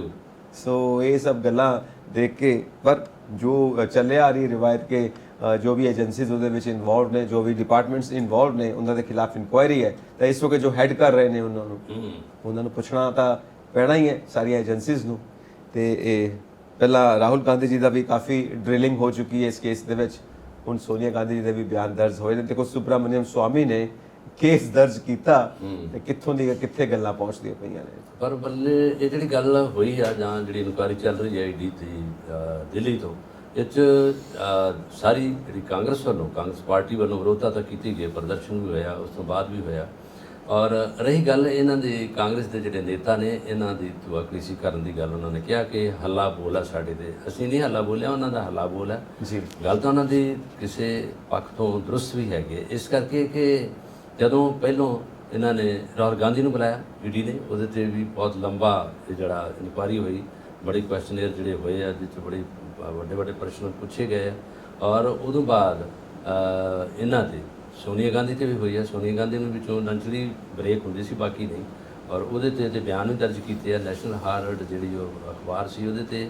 ਔਰ ਉਹ ਦੇਖੋ ਪੰਡਿਤ ਜਵਾਹਰ ਲਾਲ ਨਹਿਰੂ ਦੇ ਟਾਈਮ ਦੀ ਗੱਲ ਹੈ, 1950 ਤੋਂ ਪਹਿਲੋਂ ਦੀ ਗੱਲ ਹੈ। ਔਰ ਉਹ ਜ਼ਮਾਨਾ ਤੇ ਇਹ ਜ਼ਮਾਨੇ ਦਾ ਕਿੱਥੋਂ ਦੀ ਗੱਲ ਹੈ। ਨਾ ਕਿ ਜਿਹੜੇ ਸੋਨੀਆ ਗਾਂਧੀ ਜੀ ਤੇ ਵਿਚਾਰੇ ਬਿਲੋਂਗ ਈਟਲੀ ਨੂੰ ਕਰਦੇ, ਇਹਨਾਂ ਨੂੰ ਆਪਣੇ ਇਲਾਜ ਬਾਰੇ, ਆਪਣੇ ਸਾਰੇ ਘਰ ਬਾਰੇ ਇੰਨਾ ਬਹੁਤਾ ਪਿਛੋਕੜ ਦਾ, ਰਾਜਨੀਤੀ ਦਾ ਇੰਨਾ ਪਤਾ ਨਹੀਂ ਕਿ ਪੋਲੀਟੀਕਲ ਤੌਰ ਤੇ ਕਿੱਥੇ ਗਲਤ ਹੋਇਆ, ਕਿੱਥੇ ਠੀਕ ਹੋਇਆ, ਕਿੱਥੇ ਬੈਲੈਂਸ ਨਹੀਂ ਰਿਹਾ।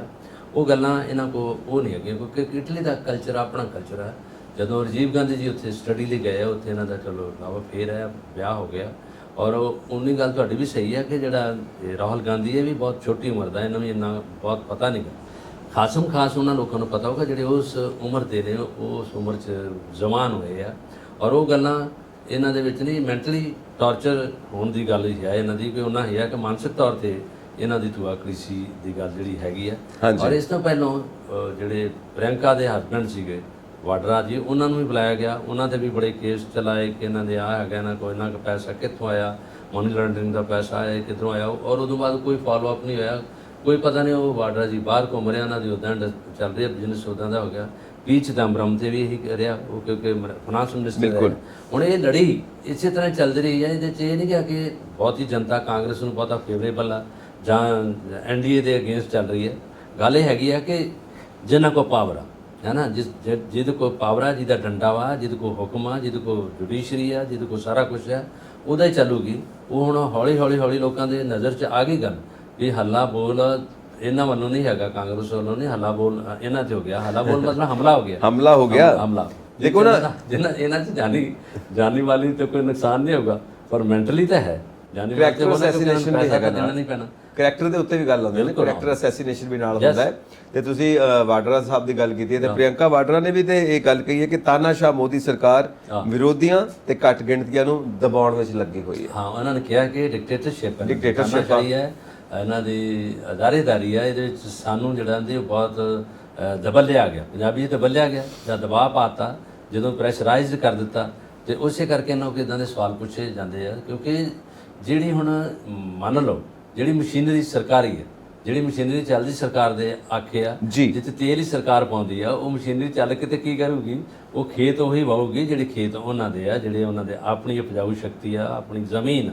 ਜਿਹੜੀ ਜ਼ਮੀਨ ਨਾਲ ਦੇ ਪੜੋਸੀ ਦੀ ਆ, ਉਹਦੇ ਤੇ ਤਾਂ ਉਹਨੂੰ ਰੱਪੜ ਰੱਖਣਗੇ। ਰੱਪੜ ਦਾ ਮਤਲਬ ਹੈਗਾ ਉਹ ਤਿੱਖੜ ਦੁਪਹਿਰ ਤੇ ਤਰੇੜਾਂ ਆ ਜਾਣਗੀਆਂ, ਪਾਣੀ ਨਹੀਂ ਉੱਧਰ ਜਾਊਗਾ, ਫਸਲ ਵਾੜੀ ਨਹੀਂ ਹੋਊਗੀ, ਉਹਦੇ 'ਚ ਸਿਰਫ ਕੰਡੇ ਬੀਜੇ ਜਾਣਗੇ। ਉਹ ਹੈਗਾ ਉੱਥੇ ਕਿੱਕਰਾਂ ਨੂੰ ਜਿਹੜੇ ਫੁੱਲ ਲੱਗਦੇ, ਉਹ ਕਿੱਕਰਾਂ ਨੂੰ ਜਿਹੜੇ ਆ ਉਹ ਕੰਡੇ ਉੱਗਣਗੇ ਉੱਥੇ। ਔਰ ਇੱਦਾਂ ਦੀ ਫਸਲ ਵਾੜੀ ਉੱਥੇ ਹੋਊਗੀ। ਇਹ ਗੱਲ ਜਿਹੜੀ ਰੂਲਿੰਗ ਪਾਰਟੀ ਦੀ ਹੁੰਦੀ ਹੈ, ਹਮੇਸ਼ਾ ਰਹੀ ਹੈ। ਔਰ ਕਾਂਗਰਸ ਵੀ ਸ਼ਾਇਦ ਜੇ ਇੱਥੇ ਬੈਠੀ ਤਾਂ ਉਹ ਇਹੋ ਜਿਹਾ ਹੀ ਰੂਲ ਅਪਣਾਉਂਦੀ, ਇਹੋ ਜਿਹੀ ਨੀਤੀ ਅਪਣਾਉਂਦੀ। ਇਹ ਹੈਗਾ ਇੱਟ ਦਾ ਪੱਥਰ ਨੂੰ ਜਵਾਬ ਜਿਹੜਾ ਹੋਏਗਾ, ਉਹ ਆਪੋ ਵਿੱਚ ਉਹੀ ਗੁੱਥਮ-ਗੁੱਥਾ ਹੋਣ ਵਾਲੀ ਗੱਲ। ਬਿਲਕੁਲ ਸਹੀ ਗੱਲ ਹੈ। ਮਤਲਬ ਸੈਂਟਰ 'ਚ ਜਿਸ ਪਾਰਟੀ ਦੀ ਸਰਕਾਰ ਹੈ, ਉਹ ਇਹ ਦੇਖਦੀ ਹੈ ਕਿ ਕਿਹੜੀ ਸਟੇਟਸ ਦੇ ਵਿੱਚ ਸੇਮ ਪਾਰਟੀ ਦੀ ਸਰਕਾਰ ਹੈ, ਸਿਰ ਚੁੱਕਦਾ ਤੇ ਨਾਲ ਜਿਹੜੀ ਆਪਣੀ ਪਾਰਟੀ ਦੀ ਸਰਕਾਰ ਹੈ ਉਹਨਾਂ ਦੇ ਨਾਲ ਵੱਖਰਾ ਵਤੀਰਾ, ਜਿਹੜੀ ਦੂਜੀ ਪਾਰਟੀਆਂ ਦੀ ਸਰਕਾਰ ਹੈ ਉਹਨਾਂ ਨਾਲ ਵੱਖਰਾ ਵਤੀਰਾ। ਮਤਲਬ ਇਹ ਵੀ ਨਹੀਂ ਸਮਝਦੇ ਕਿ ਦੇਸ਼ ਇੱਕੋ ਹੀ ਹੈ, ਤਾਂ ਦੇਸ਼ ਦਾ ਵਿਕਾਸ ਇਕੱਠੇ ਦਾ ਵਿਕਾਸ ਹੋਏਗਾ। ਪੂਰੇ ਸਰੀਰ ਵਿੱਚੋਂ ਜੇ ਕੁਝ ਅੰਗਾਂ ਨੂੰ ਤੁਸੀਂ ਕਮਜ਼ੋਰ ਰੱਖੋ ਤੇ ਕੁਝ ਅੰਗਾਂ ਨੂੰ ਤੁਸੀਂ ਤਾਕਤਵਰ ਬਣਾਓ, ਤਾਂ ਪੂਰਾ ਸਰੀਰ ਤਾਂ ਕਮਜ਼ੋਰ ਰਹਿ ਗਿਆ ਨਾ। ਇਹ ਭਾਰਤ ਇੱਕ ਸਰੀਰ ਹੈ, ਜਿਹੜੀ ਸਟੇਟ ਨੂੰ ਤੁਸੀਂ ਕਮਜ਼ੋਰ ਰੱਖੋਗੇ ਉਹ ਤੁਹਾਡੇ ਇੱਕ ਸਰੀਰ ਦਾ ਅੰਗ ਕਮਜ਼ੋਰ ਹੈ। ਤੁਹਾਡੀ ਗੱਲ ਬਿਲਕੁਲ 16 ਨੇ। ਗੱਲ ਇਹ ਹੈ ਕਿ ਵੇਖੋ ਹੁਣੇ ਇਹਨਾਂ ਨੇ ਇੱਕ ਸਾਰੇ ਮੁੱਖ ਮੰਤਰੀ ਬੁਲਾਏ ਭਾਜਪਾ ਦੇ ਹੈਗੇ ਆ ਫੇਵਰੇਬਲ, ਜਿਹੜੀ ਜਿੱਥੇ ਭਾਜਪਾ ਦੀ ਸਰਕਾਰ ਹੈ ਉਹ ਬੁਲਾ ਲਏ ਉਹਨਾਂ ਨੇ, ਉਹਨਾਂ ਦੀ ਮੀਟਿੰਗ ਲੈ ਲਈ। ਉਹਨਾਂ ਨੂੰ ਪੁੱਛਿਆ ਗਿਆ ਕਿ ਤੁਹਾਨੂੰ ਫੰਡ ਕਿੰਨਾ ਚਾਹੀਦਾ, ਤੁਸੀਂ ਕਿੰਨਾ ਪੈਸਾ ਖਰਚਿਆ, ਕੀ ਉੱਥੇ ਨੀਤੀਆਂ ਬਣਾਈਆਂ, ਕਿੱਦਾਂ ਦਾ ਤੁਹਾਡਾ ਰੋਡ ਮੈਪ ਸ਼ੋ ਆ, ਕਿੰਨਾ ਤੁਸੀਂ ਉੱਥੇ ਪਲਾਨ ਕਰ ਲਈ ਹੈ, ਕੀ ਮਾਡਲ ਨੇ, ਔਰ ਉਹਦੇ 'ਚ ਜਿਹੜੀਆਂ ਰੂਰਲ ਡਿਵੈਲਪਮੈਂਟ ਦੀਆਂ ਤੁਹਾਡੇ ਕੋਲ ਸਕੀਮਾਂ ਨੇ ਉਹ ਦੱਸੋ। ਔਰ ਦੇਖੋ ਬਾਕੀ ਤਾਂ ਉਹ ਸਰੀਰ ਤਾਂ ਉਹੀ ਰਹਿ ਗਿਆ ਨਾ, ਫਿਰ ਉਹ ਨਾ ਤਾਂ ਕੰਮ ਕਰਨ ਦੇ ਯੋਗ ਰਹੂਗਾ ਤਾਂ ਨਾ ਸਰੀਰ, ਮਤਲਬ ਉਹ ਹਿੱਸਾ ਜਿੱਥੇ ਜਿਹੜੀਆਂ NDA ਦੀਆਂ ਸਰਕਾਰਾਂ ਨੇ, ਜਿੱਥੇ ਕਾਂਗਰਸ ਬੈਠੀ ਹੋਗੀ, ਜਿੱਥੇ ਦੂਸਰੀਆਂ ਬੈਠੀਆਂ ਆਮ ਪਾਰਟੀ ਦੀਆਂ ਸਰਕਾਰਾਂ, ਜਿੱਥੇ ਜਿਹੜੀਆਂ ਤ੍ਰਿਣਮੂਲ ਕਾਂਗਰਸ ਬੈਠੀ ਉਹ ਬੈਠੀਆਂ, ਇੱਦਾਂ ਦੀ ਸਰਕਾਰਾਂ ਦਾ ਉਹ ਸੂਬੇ ਦੇ ਵਿਚਾਰੇ ਰਹਿ ਜਾਣਗੇ ਉਣੇ ਦੇ ਉਣੇ। ਉਹਨਾਂ ਨੂੰ ਤਾਂ 2 ਰੁਪਏ ਵੀ ਨਹੀਂ ਮਿਲਣਗੇ, ਉਹ ਤਾਂ ਵਿਚਾਰੇ ਬਸ ਉਹੀ ਰਹਿਣਗੇ ਜਿੱਦਾਂ ਦੇ ਪਹਿਲੋਂ ਸੀਗਾ। ਇਹ ਗੱਲ ਬੜੀ ਗਲਤ ਹੁੰਦੀ ਹੈ। ਔਰ ਇਹ ਜਿਹੜੀ ਅਪਣਾਈ ਨੀਤੀ ਸ਼ਾਇਦ ਇਹਨੂੰ ਲੋਕ ਤਾਂ ਸਮਝਦੇ ਨੇ, ਲੋਕ ਹੁਣ ਉਦਾਂ ਦੇ ਤਾਂ ਗੁੰਗੇ ਬੋਲੇ ਤਾਂ ਨਹੀਂ ਰਹੇ। ਨਵੀਆਂ ਗੱਲਾਂ ਦੇਖਣ ਨੂੰ ਮਿਲ ਰਹੀਆਂ ਨੇ, ਅਜੀਬ ਕੰਮ ਦੇਖਣ ਨੂੰ ਮਿਲ ਰਹੇ ਨੇ। ਮਤਲਬ ਇਹ ਕੀ ਰਿਹਾ, ਬੰਦਾ ਇਹ ਸੋਚਦਾ ਰਹਿ ਜਾਂਦਾ ਵੀ ਇਹ ਕਰਦੇ ਕਿਉਂ ਨੇ ਇਦਾਂ। ਮਤਲਬ ਇਹ ਕਿਹੜੀ ਸੋਚ ਹੈ ਜਿਹੜੇ ਇਹੋ ਜਿਹੇ ਕੰਮ ਕਰਦੇ ਨੇ, ਜਿਹੜੇ ਅਜੀਬ ਜੇ, ਮਤਲਬ ਇੱਕ ਡਿਸਕਸ਼ਨ ਵੀ ਉਹਦੇ ਉੱਤੇ ਕੀ ਕਰਨੀ ਹੈ ਦੱਸੋ। ਉਹ ਕੀ ਡਿਸਕਸ ਕੀਤਾ ਜਾਵੇ ਉਸ ਗੱਲ ਨੂੰ, ਜਦੋਂ ਦਿਖਦਾ ਹੀ ਪਿਆ ਗਲਤ ਕੰਮ ਹੈ ਉੱਥੇ ਕੀ ਡਿਸਕਸ ਕਰਾਂਗੇ। ਕੀ ਕਾਰਨ ਹੋ ਸਕਦੇ ਨੇ? ਕਾਰਨ ਤੇ ਕੋਈ ਹੈ ਹੀ ਨਹੀਂ। ਸਿੰਪਲ ਕਾਰਨ ਇਹ ਹੈ ਕਿ ਸਾਡੀ ਪਾਰਟੀ ਦੀ ਸਰਕਾਰ ਨਹੀਂ ਹੈ ਉਹ, ਇਸ ਕਰਕੇ ਅਸੀਂ ਉਹਦੇ ਵੱਲ ਦੇਖਣਾ ਵੀ ਨਹੀਂ। ਉਹ ਸਾਡੀ ਪਾਰਟੀ ਦੀ ਸਰਕਾਰ ਹੈ, ਉਹਨੂੰ ਘਰ ਸੱਦ ਬਿਠਾਉਣਾ। ਆਓ ਜੀ ਦੱਸੋ ਜੀ ਕੀ ਪਾਰਲੀਮੈਂਟ 'ਚ ਹੋ ਰਿਹਾ, ਮਤਲਬ ਹੋ ਕੀ ਰਿਹਾ ਹੈ। ਹੁਣ ਮੌਨਸੂਨ ਸੈਸ਼ਨ ਚੱਲਿਆ ਹੁਣ, ਉਹਦੇ ਵਿੱਚ ਵੀ ਇਹੀ ਕੁਝ ਹੋਇਆ। ਉਹਦੇ 'ਚ ਵੀ ਕੋਈ ਮਸਲਾ ਫਾਈਨਲ ਨਹੀਂ ਹੋਇਆ, ਉੱਥੇ ਕੋਈ ਡਿਸਕਸ ਨਹੀਂ ਹੋਇਆ, ਕੋਈ ਉਹਦੇ ਤੇ ਜ਼ੀਰੋ ਤੇ ਜਾ ਕੇ ਖਤਮ ਹੋ ਜਾਂਦਾ ਰਿਹਾ। ਪੱਖਪਾਤੀ ਤੌਰ ਤੇ ਕੰਮ ਹੋਇਆ ਉੱਥੇ। ਕੋਈ ਵੀ ਜਿੰਨੀਆਂ ਇਹ ਪਾਰਟੀਆਂ ਇਹਦੇ 'ਚ ਤੁਸੀਂ ਔਰ ਮੈਂ ਨਹੀਂ ਬੋਲ ਰਿਹਾ, ਔਰ ਮੀਡੀਆ ਇਕੱਲਾ ਨਹੀਂ ਬੋਲ ਰਿਹਾ, ਇਹਦੇ 'ਚ ਬੋਲ ਕੌਣ ਰਹੇ ਨੇ? ਵਿਰੋਧੀ ਪਾਰਟੀਆਂ। ਉਹਨਾਂ ਨੇ ਇਹ ਕਹਿਤਾ ਸ਼ਰੇਆਮ ਵੀ ਜਿਹਦੇ ਵਿੱਚ ਅਸੀਂ ਡਿਸਕਸ ਕਰਨਾ ਚਾਹੁੰਦੇ ਸੀ, ਜੋ ਅਸੀਂ ਕਹਿਣਾ ਚਾਹੁੰਦੇ ਸੀ, ਉਹ ਗੱਲ ਨਹੀਂ ਸੁਣੀ ਕਿਸੇ ਨੇ। ਔਰ ਖਾਸ ਤੌਰ ਤੇ ਇਹਨਾਂ ਨੇ ਆਪਣੀਆਂ ਪਾਲਿਸੀਆਂ ਬਣਾਤੀਆਂ। ਉਹ ਕਹਿਤਾ ਉਹਨਾਂ ਨੇ 50 ਲਾਗੂ ਹੋਣਗੀਆਂ, ਇਹਦੇ ਤੇ ਅਸੀਂ ਗੱਲ ਕਰਨੀ ਹੈ। ਔਰ ਉਹਦੇ ਤੇ ਹਗਾਮਾ ਹੋਇਆ, ਉਹਦੇ ਤੇ ਉਹਨਾਂ ਨੇ ਉਹਨੂੰ ਬੁਲਾ ਕੇ ਖਤਮ ਬੁਲਾਤਾ ਤਾਂ ਟਾਈਮ ਖਤਮ ਕਰ ਦਿੱਤਾ। ਉਹਦੋਂ ਬਾਅਦ ਸਾਰੀ ਪਾਰਲੀਮੈਂਟ ਦੀ ਜਿਹੜੀ ਸੈਸ਼ਨ ਸੀ ਉਹਨਾਂ ਨੇ ਬੰਦ ਕਰ ਦਿੱਤਾ। ਔਰ ਉਹਦੇ 'ਚ ਉਹ ਪਾਰਟੀਆਂ ਤੰਗ ਹੋਈਆਂ, ਜਿਹੜੀਆਂ ਮਾਈਨੋਰਿਟੀ 'ਚ ਨੇ, ਛੋਟੀਆਂ ਨੇ, ਜਿਨ੍ਹਾਂ ਨੂੰ ਪਤਾ ਨਹੀਂ ਹੈਗਾ, ਉਹ ਵਿਰੋਧੀ ਪਾਰਟੀਆਂ ਵਿਚਾਰੀਆਂ ਚੁੱਪ ਦਾ ਦਾਨ ਹੀ ਬਖਸ਼ਦੀਆਂ ਰਹੀਆਂ। ਉਹਨਾਂ ਦਾ ਸਾਰਾ ਕੁਝ ਉੱਥੇ ਖਤਮ ਹੋ ਇਹ ਰਿਹਾ। ਬਿਲਕੁਲ ਸਹੀ ਗੱਲ ਹੈ। ਔਰ ਰਾਜ ਸਭਾ ਦੇ ਵਿੱਚ ਹੰਗਾਮਾ ਹੋਣਾ, ਦੇਖੋ ਨਾ, ਇੱਕ ਤਾਂ ਆਪਣੇ ਆਪ 'ਚ ਬੜੀ ਅਜੀਬ ਜੀ ਗੱਲ ਲੱਗਦੀ ਹੈ ਕਿ ਤੁਸੀਂ ਪੜ੍ਹੇ ਲਿਖੇ ਸਿਆਣੇ ਬਣੇ ਲੋਕ ਹੋ, ਲੋਕਾਂ ਦੇ ਤੁਸੀਂ ਪ੍ਰਤੀਨਿਧੀ ਹੋ, ਨੁਮਾਇੰਦੇ ਹੋ ਲੋਕਾਂ ਦੇ, ਔਰ ਤੁਸੀਂ ਇਹ ਕੀ ਕਰਦੇ ਪਏ?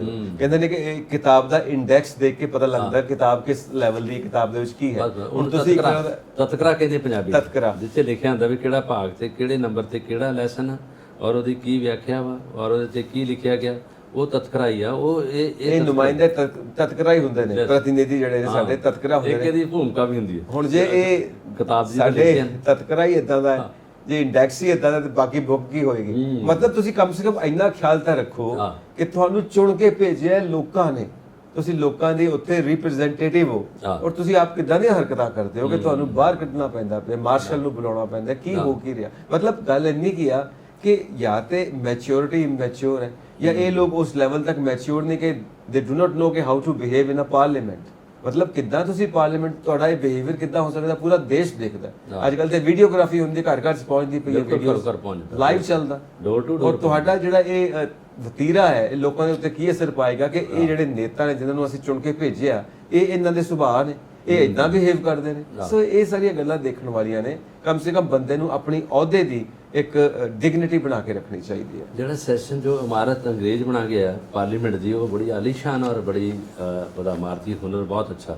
ਔਰ ਉਸ ਤੋਂ ਬਾਅਦ ਇਸੇ ਸਰਕਾਰ ਨੇ, ਮੌਜੂਦਾ ਸਰਕਾਰ ਨੇ, ਇੱਕ ਨਵਾਂ ਪਾਰਲੀਮੈਂਟ ਦਾ ਹਾਲ ਬਣਾਤਾ, ਨਵਾਂ ਉਹ ਕਰ ਦਿੱਤਾ। ਔਰ ਦੇਖੋ, ਇੱਕ ਪਾਸੇ ਤੁਹਾਡੇ ਕੋਲ ਪੈਸਾ ਹੈ ਨਹੀਂ, ਦੇਸ਼ ਤੁਹਾਡਾ ਇੰਨਾ ਡਿਵੈਲਪ ਨਹੀਂ ਗਾ, ਪੈਸਾ ਕਿੱਥੇ ਤੁਸੀਂ ਰੋੜੀ ਜਾਂਦੇ ਜੇ, ਹੈ ਨਾ, ਕਿੱਥੇ ਤੁਸੀਂ ਇੰਨੇ ਵੱਡੇ ਵੱਡੇ ਬੁੱਤ ਬਣਾ ਕੇ ਰੱਖ ਦਿੰਦੇ ਜੇ। ਔਰ ਜਿਹੜੇ ਗਰੀਬ ਆ ਉਹ ਵਿਚਾਰੇ ਉਹਨਾਂ ਝੌਪੜੀਆਂ ਝੁੱਗੀਆਂ 'ਚ ਹੀ ਰਹਿੰਦੇ ਆ, ਉਹ ਢਾਰਿਆਂ 'ਚ ਵਿਚਾਰੇ ਦਿਨ ਬਤੀਤ ਕਰ ਰਹੇ ਆ। ਉਹਨਾਂ ਦਾ ਨਹੀਂ ਕਿਸੇ ਨੂੰ ਖਿਆਲ। ਉਹ ਵੀ ਦੇਸ਼ ਦੇ ਵਾਸੀ ਆ, ਉਹ ਵੀ ਦੇਸ਼ ਦੇ ਵਸਨੀਕ ਆ, ਉਹਨਾਂ ਦਾ ਵੀ ਇੱਕ ਹੱਕ ਬਣਦਾ ਰੋਜ਼ੀ ਰੋਟੀ ਲੈਣ ਦਾ, ਰੋਟੀ ਖਾਣ ਦਾ, ਹੈ ਕਿ ਨਹੀਂ? ਉਹ ਵੋਟਾਂ ਵੀ ਪਾਉਂਦੇ ਆ।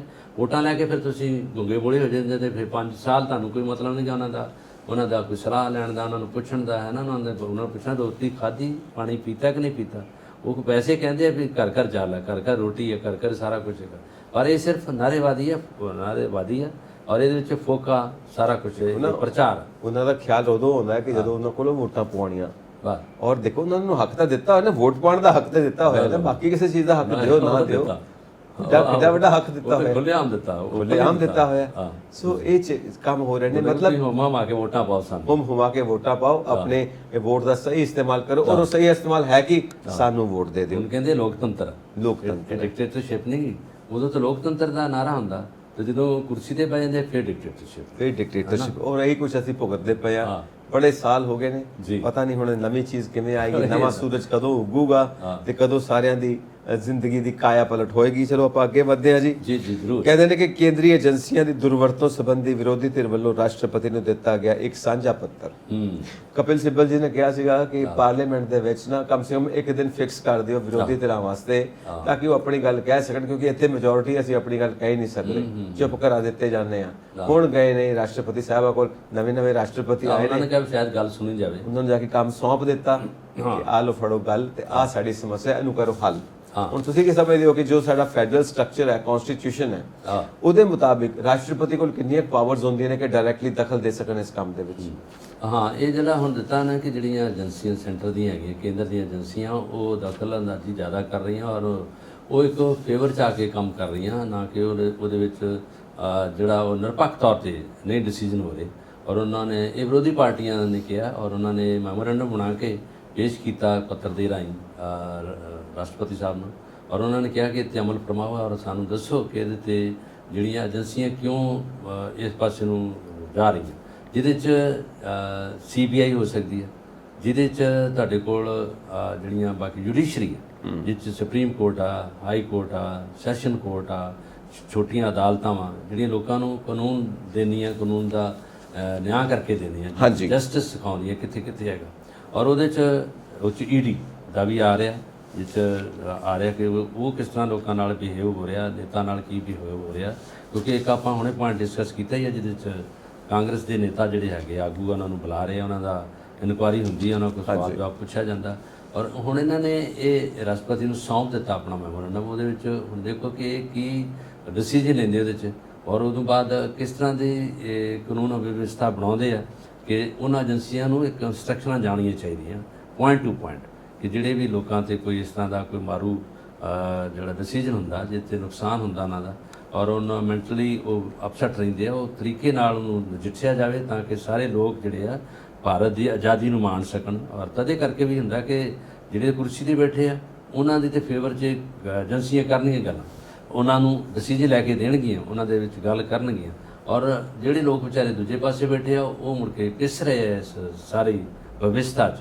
ਇਹ ਗੱਲ ਉਹਨਾਂ ਨੇ ਕੀਤੀ ਹੈ, ਉਹ ਗੱਲ ਚੰਗੀ ਗੱਲ ਹੈ ਕਿ ਲੋਕਤੰਤਰ 'ਚ ਜਿਹੜਾ ਜੇ ਸਾਡਾ ਕਨਸਟੀਟਿਊਸ਼ਨ ਆ ਨਿਰਪੱਖ ਹੈਗਾ, ਸੈਕੂਲਰ ਹੈਗਾ, ਜਿਹਦੇ 'ਚ ਹੈ ਨਾ ਸੋਸ਼ਲੀ ਸਾਰਿਆਂ ਲਈ ਇੱਕੋ ਜਿਹਾ ਪਾਰਟ ਹੈਗਾ, ਸਾਰੇ ਲੋਕ ਇਕੱਠੇ ਹੋ ਕੇ ਡਿਸੀਜਨ ਲੈਂਦੇ ਆ, ਜੁਡੀਸ਼ਰੀ ਵੀ ਇਹੋ ਕਹਿੰਦੀ ਹੈਗੀ, ਤੇ ਫਿਰ ਰਾਸ਼ਟਰਪਤੀ ਸਾਹਿਬ ਤਾਂ ਜਿਹੜੇ ਚੁਣੇ ਵੀ ਨੁਮਾਇੰਦੇ ਨੇ ਲੋਕਾਂ ਦੇ, ਉਹਨਾਂ ਪਾਰਟੀਆਂ ਦੇ ਚੁਣੇ ਹੋਏ ਨੇ, ਤੇ ਉਹ ਲੋਕ ਉਹਨਾਂ ਕੋਲ ਸਵਾਲ ਦੇ ਕੇ ਲੈ ਕੇ ਜਾਣਗੇ ਕਿ ਆ ਵੇਖੋ ਇਹਦਾ ਜਵਾਬ ਦਿਓ ਜੀ, ਸਵਾਲ ਦਾ ਜਵਾਬ ਦੇਣਾ ਤੁਹਾਡਾ ਬਣਦਾ, ਤੁਸੀਂ ਇੱਕ ਵੱਡੀ ਕੁਰਸੀ 'ਤੇ ਬੈਠੇ ਜੀ, ਉੱਥੋਂ ਤੋਂ ਤੁਹਾਡਾ ਜੋ ਕਿਹਾ ਸਿਰ ਮੱਥੇ ਹੋਊਗਾ, ਜੋ ਤੁਸੀਂ ਨਜਿੱਠੋਗੇ, ਜੋ ਸਾਨੂੰ ਕਹੋਗੇ, ਅਸੀਂ ਉੱਤੇ ਵੀ ਫੁੱਲ ਚੜਾਵਾਂਗੇ। ਇਹ ਗੱਲ ਉਹਨਾਂ ਨੇ ਕਹੀ। ਉਹਨਾਂ ਦੇਖੋ ਨਾ, ਕਈ ਵਾਰ ਆਪਾਂ ਗੱਲ ਕਰਦੇ ਆ ਨਾ, ਤਾਂ ਅੱਗੋਂ ਜਵਾਬ ਦਿੰਦਾ, ਯਾਰ ਤੁਸੀਂ ਬੜੇ ਆਦਰਸ਼ਵਾਦਾਂ ਦੀ ਗੱਲ ਕਰਦੇ ਪਏ ਹੋ, ਬੜੀ ਐਥਿਕਸ ਦੀ ਗੱਲ ਕਰਦੇ ਪਏ ਹੋ, ਕਿੱਥੇ ਆਦਰਸ਼ਵਾਦ, ਕਿੱਥੇ ਐਥਿਕਸ?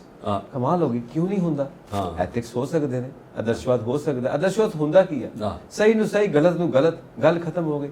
ਕੋਈ ਡੈਫੀਨੇਸ਼ਨ ਇਹਦੀ ਰਹੀ, ਕੋਈ ਪਰਿਭਾਸ਼ਾ ਹੀ ਨਹੀਂ ਬਣੀ ਇਹਦੀ, ਨਾ ਇਹਦੇ 'ਚ ਕੋਈ ਅਮਲ ਹੋਇਆ।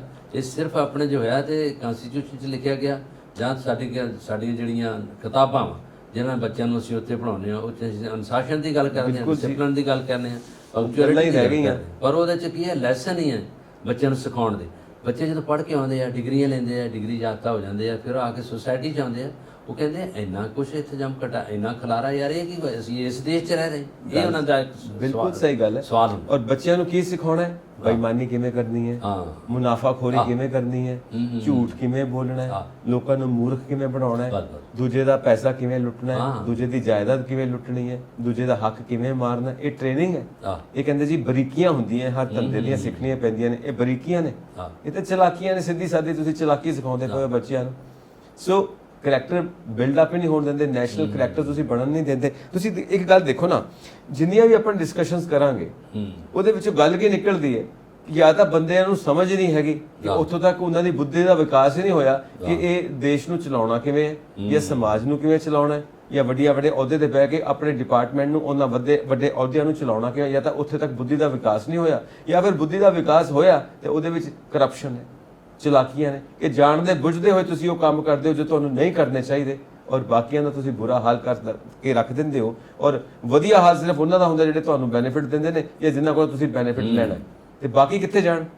ਉਹ ਵੀ ਤਾਂ ਇਸ ਦੇਸ਼ ਦੇ ਵਾਸੀ ਨੇ ਨਾ, ਕਿਸੇ ਵਾਸਤੇ ਕੁਝ ਨਹੀਂ। ਇੱਕ ਗੱਲ ਹੈ ਕਿ ਜਿਹਦਾ ਅਨਸਿਵਲਾਈਜ਼ਡ ਉਹ ਹੈਗੀ ਇਹ ਭਾਸ਼ਾ, ਉਹਨੂੰ ਕਹਿੰਦੇ ਆ ਕਿ ਅਨਸਿਵਲਾਈਜ਼ਡ ਹੋ ਗਏ, ਉਹਦਾ ਦੁਰਉਪਯੋਗ ਹੋ ਰਿਹਾ ਸਾਰੀਆਂ ਜਿਹੜੀਆਂ ਸੋਸਾਇਟੀ ਦੀਆਂ ਜਾਂ ਲੋਕਾਂ ਦੀਆਂ ਗੱਲਾਂ ਨੇ ਜਾਂ ਪਾਵਰ ਨੇ, ਔਰ ਉਹਦੇ ਨਾਲ ਜਿਹੜਾ ਹੈਗਾ ਇਹਨੂੰ ਕਹਿੰਦੇ ਜੰਗਲੀ ਰਾਜ ਵੀ ਕਿਹਾ ਜਾਂਦਾ, ਜਿਹਦੇ 'ਚ ਜਿਸकी ਲਾਠੀ ਉਸकी ਭੈਂਸ, ਉਹੀ ਹੈ ਤਕੜੇ ਦਾ 37ਵੀਂ 100 ਇਹ ਚੀਜ਼ਾਂ ਹੁੰਦੀਆਂ।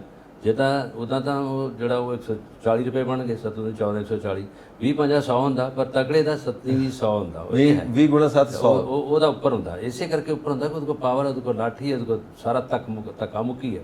ਇਹ ਯੁੱਗ ਆ, ਇਹ ਰਾਜ ਆ, ਇਹੀ ਸਾਰਾ ਇਹ ਭਲਾ ਮਾਨਸ ਵਿਚਾਰਾ, ਉਹ ਜਿੱਦਾਂ ਤੁਹਾਡਾ ਇੱਕ ਸ਼ੇਰ ਤੁਸੀਂ ਗੱਲ ਕਹਿ ਰਹੇ ਵੀ ਉਹ ਆਂਦਾ ਫਿਰ ਰਜਾਈ ਲੈ ਕੇ ਸੌਂ ਜਾਓ, ਮੂੰਹ ਨਾਲ ਦਿਖਾਓ ਤੇ ਆਪਾਂ ਕਿਸ ਕੋ ਪੀਟੀਏ ਕਿਸ ਕੋ ਰੋਈਏ, ਆਰਾਮ ਬੜੀ ਅੱਛੀ ਚੀਜ਼ ਹੈ, ਮੂੰਹ ਢੱਕ ਕੇ ਸੋਈਏ।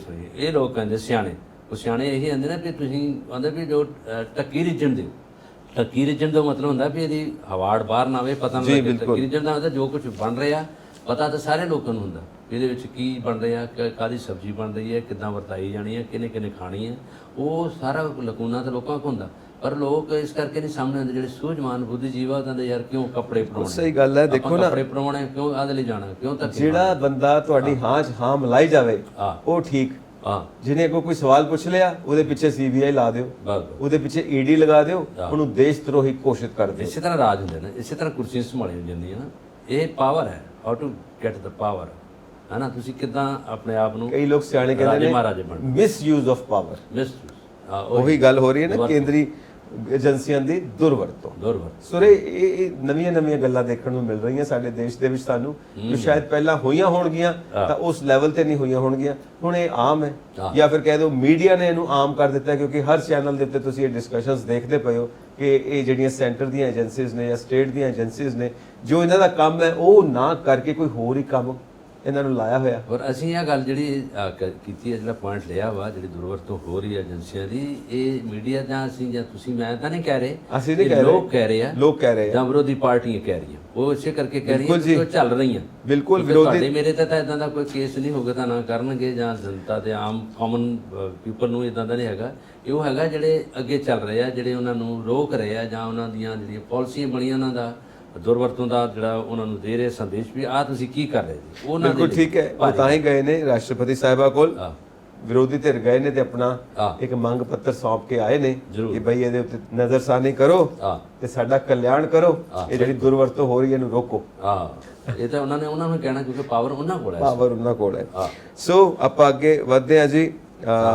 ਕੈਨੇਡਾ ਦੇ ਵਿੱਚ ਸਰੀ ਰਿਜ਼ੋਰਟ ਵਿੱਚ ਫਿਰ ਗੋਲੀਆਂ ਚੱਲੀਆਂ ਨੇ ਤੇ ਕਤਲ ਕਰ ਦਿੱਤਾ ਗਿਆ ਸੀਗਾ। ਉੱਥੇ ਵੀ ਗੈਂਗਸਟਰਿਜ਼ਮ ਚੱਲਦਾ ਹੈ, ਤੁਹਾਨੂੰ ਪਤਾ ਹੀ ਹੈ। ਔਰ ਮਨਿੰਦਰ ਧਾਲੀਵਾਲ ਉਹਨਾਂ ਦਾ ਨਾਮ ਆ ਰਿਹਾ। ਸੋ ਦੇਖੋ, ਜਿਹੜਾ ਆਪਾਂ ਪੰਜਾਬ 'ਚ ਗੱਲ ਕਰਦੇ ਹਾਂ, ਇਹ ਪੰਜਾਬ ਦੀ ਬਿਮਾਰੀ ਨਹੀਂ, ਪੂਰੀ ਦੁਨੀਆ ਦੀ ਬਿਮਾਰੀ। ਹਰ ਥਾਂ ਤੇ ਗੈਂਗਸਟਰਸ ਬੈਠੇ ਹੋਏ ਨੇ ਔਰ ਫਿਰੌਤੀਆਂ ਚੱਲਦੀਆਂ ਨੇ, ਜਾਨ ਲਿੱਤੀ ਜਾਂਦੀ ਹੈ, ਹਿਊਮਨ ਲਾਈਫ ਮੈਟਰ ਨਹੀਂ ਕਰਦੀ। ਕਿਤੇ ਵੀ ਕਿਸੇ ਨੂੰ ਕਤਲ ਕਰ ਦਿਓ, ਗੋਲੀ ਮਾਰੋ ਔਰ ਮਾਰ ਦਿਓ ਬੰਦਾ, ਔਰ ਉਹਦਾ ਰੀਜ਼ਨ ਕੀ ਹੈ ਬਾਅਦ 'ਚ ਲੱਭਦੇ ਰਹੋ ਉਹਦਾ ਰੀਜ਼ਨ, ਔਰ ਏਜੰਸੀਆਂ ਲੱਗੀਆਂ ਨੇ। ਦੇਖੋ, ਉਹਨੇ ਉੱਥੇ ਸੁਚੇਤ ਤੌਰ ਤੇ ਪੁਲਿਸ ਕਿੰਨੀ ਦੌੜ ਭੱਜ ਕਰ ਲੈਂਦੀ ਹੈ ਬਾਹਰਲੀ ਕੰਟਰੀ 'ਚ। ਇੱਕ ਤਾਂ ਉਹ ਅਨਸੈਸਰੀ ਤੰਗ ਨਹੀਂ ਕਰਦੇ, ਬਿਲਾ ਵਜ੍ਹਾ ਕਿਸੇ ਨੂੰ ਪਤਾ ਤੰਗ ਨਹੀਂ ਕਰਦੇ, ਪਰ ਜਿਹੜਾ ਬੰਦਾ ਦਿਨ ਦਿਹਾੜੇ ਤੇ ਡੇ ਲਾਈਟ 'ਚ ਕਤਲ ਕਰ ਜਾਂਦੇ ਆ, ਉਹਨਾਂ ਨੂੰ ਤਾਂ ਫੜਨਾ ਉਹਨਾਂ ਦਾ ਹੈ ਹੀ ਆ। ਔਰ ਇਹ ਕਤਲ ਦਿਨੇ ਹੀ ਹੋਇਆ, ਉਹਦੇ 'ਚ ਜਦੋਂ ਕਿ ਉਹ ਰਿਜ਼ੋਰਟ ਆ ਜਿੱਥੇ ਉਹ ਇਹ ਧਾਲੀਵਾਲ ਆ ਉੱਥੇ ਘੁੰਮ ਰਹੇ ਸੀਗੇ, ਔਰ ਇਹਨਾਂ ਤੇ ਗੋਲੀ ਚੱਲੀ ਹੈ। ਗੋਲੀ ਚੱਲਣ ਨਾਲ ਇਹਨਾਂ ਨੂੰ ਬਹੁਤ ਉੱਥੋਂ ਬੇਹੋਸ਼ ਹੋ ਗਏ, ਫਿਰ ਇਹਨਾਂ ਨੂੰ ਹਸਪੀਟਲ ਖੜਿਆ, ਉੱਥੇ ਇਹਨਾਂ ਨੇ ਦਮ ਤੋੜਤਾ। ਔਰ ਇਸੇ ਤਰ੍ਹਾਂ ਹੀ ਇਹਨਾਂ ਦਾ ਭਰਾ ਵੀ ਉੱਥੇ ਮਾਰਿਆ ਗਿਆ। ਥੋੜੇ ਦਿਨ ਪਹਿਲਾਂ ਰਿਪੂ ਦਮਨ ਸਿੰਘ ਜੀ ਦੀ ਵੀ ਗੱਲ, ਉਹਨਾਂ ਦੀ ਵੀ ਗੱਲ ਹੋਈ ਸੀ। ਉਹਨਾਂ ਨੂੰ ਵੈਨਕੂਵਰ ਦੇ ਏਰੀਏ 'ਚ ਉੱਥੇ ਗੋਲੀ ਮਾਰ ਕੇ ਮਾਰ ਦਿੱਤਾ ਉਹਨਾਂ ਨੇ। ਔਰ ਦੇਖ ਲਓ, ਜੇ ਅਸੀਂ ਗੱਲ ਕਰਦੇ ਹਾਂ ਜੋ ਗੈਂਗ ਇੱਥੇ ਵੀ ਆ, ਤਾਂ ਜੇ ਕਹਿੰਦੇ ਕਿ ਅਸੀਂ ਪੰਜਾਬ 'ਚ ਜਿਹੜੀ ਕਾਨੂੰਨ ਵਿਵਸਥਾ ਨਹੀਂ ਹੈ, ਕਾਨੂੰਨ ਦੇ ਤੌਰ 'ਤੇ ਉਹ ਧੱਜੀਆਂ ਉਡਾਈਆਂ ਜਾ ਰਹੀਆਂ, ਤੇ ਲੋਕ ਮਾਰੇ ਜਾ ਰਹੇ ਆ।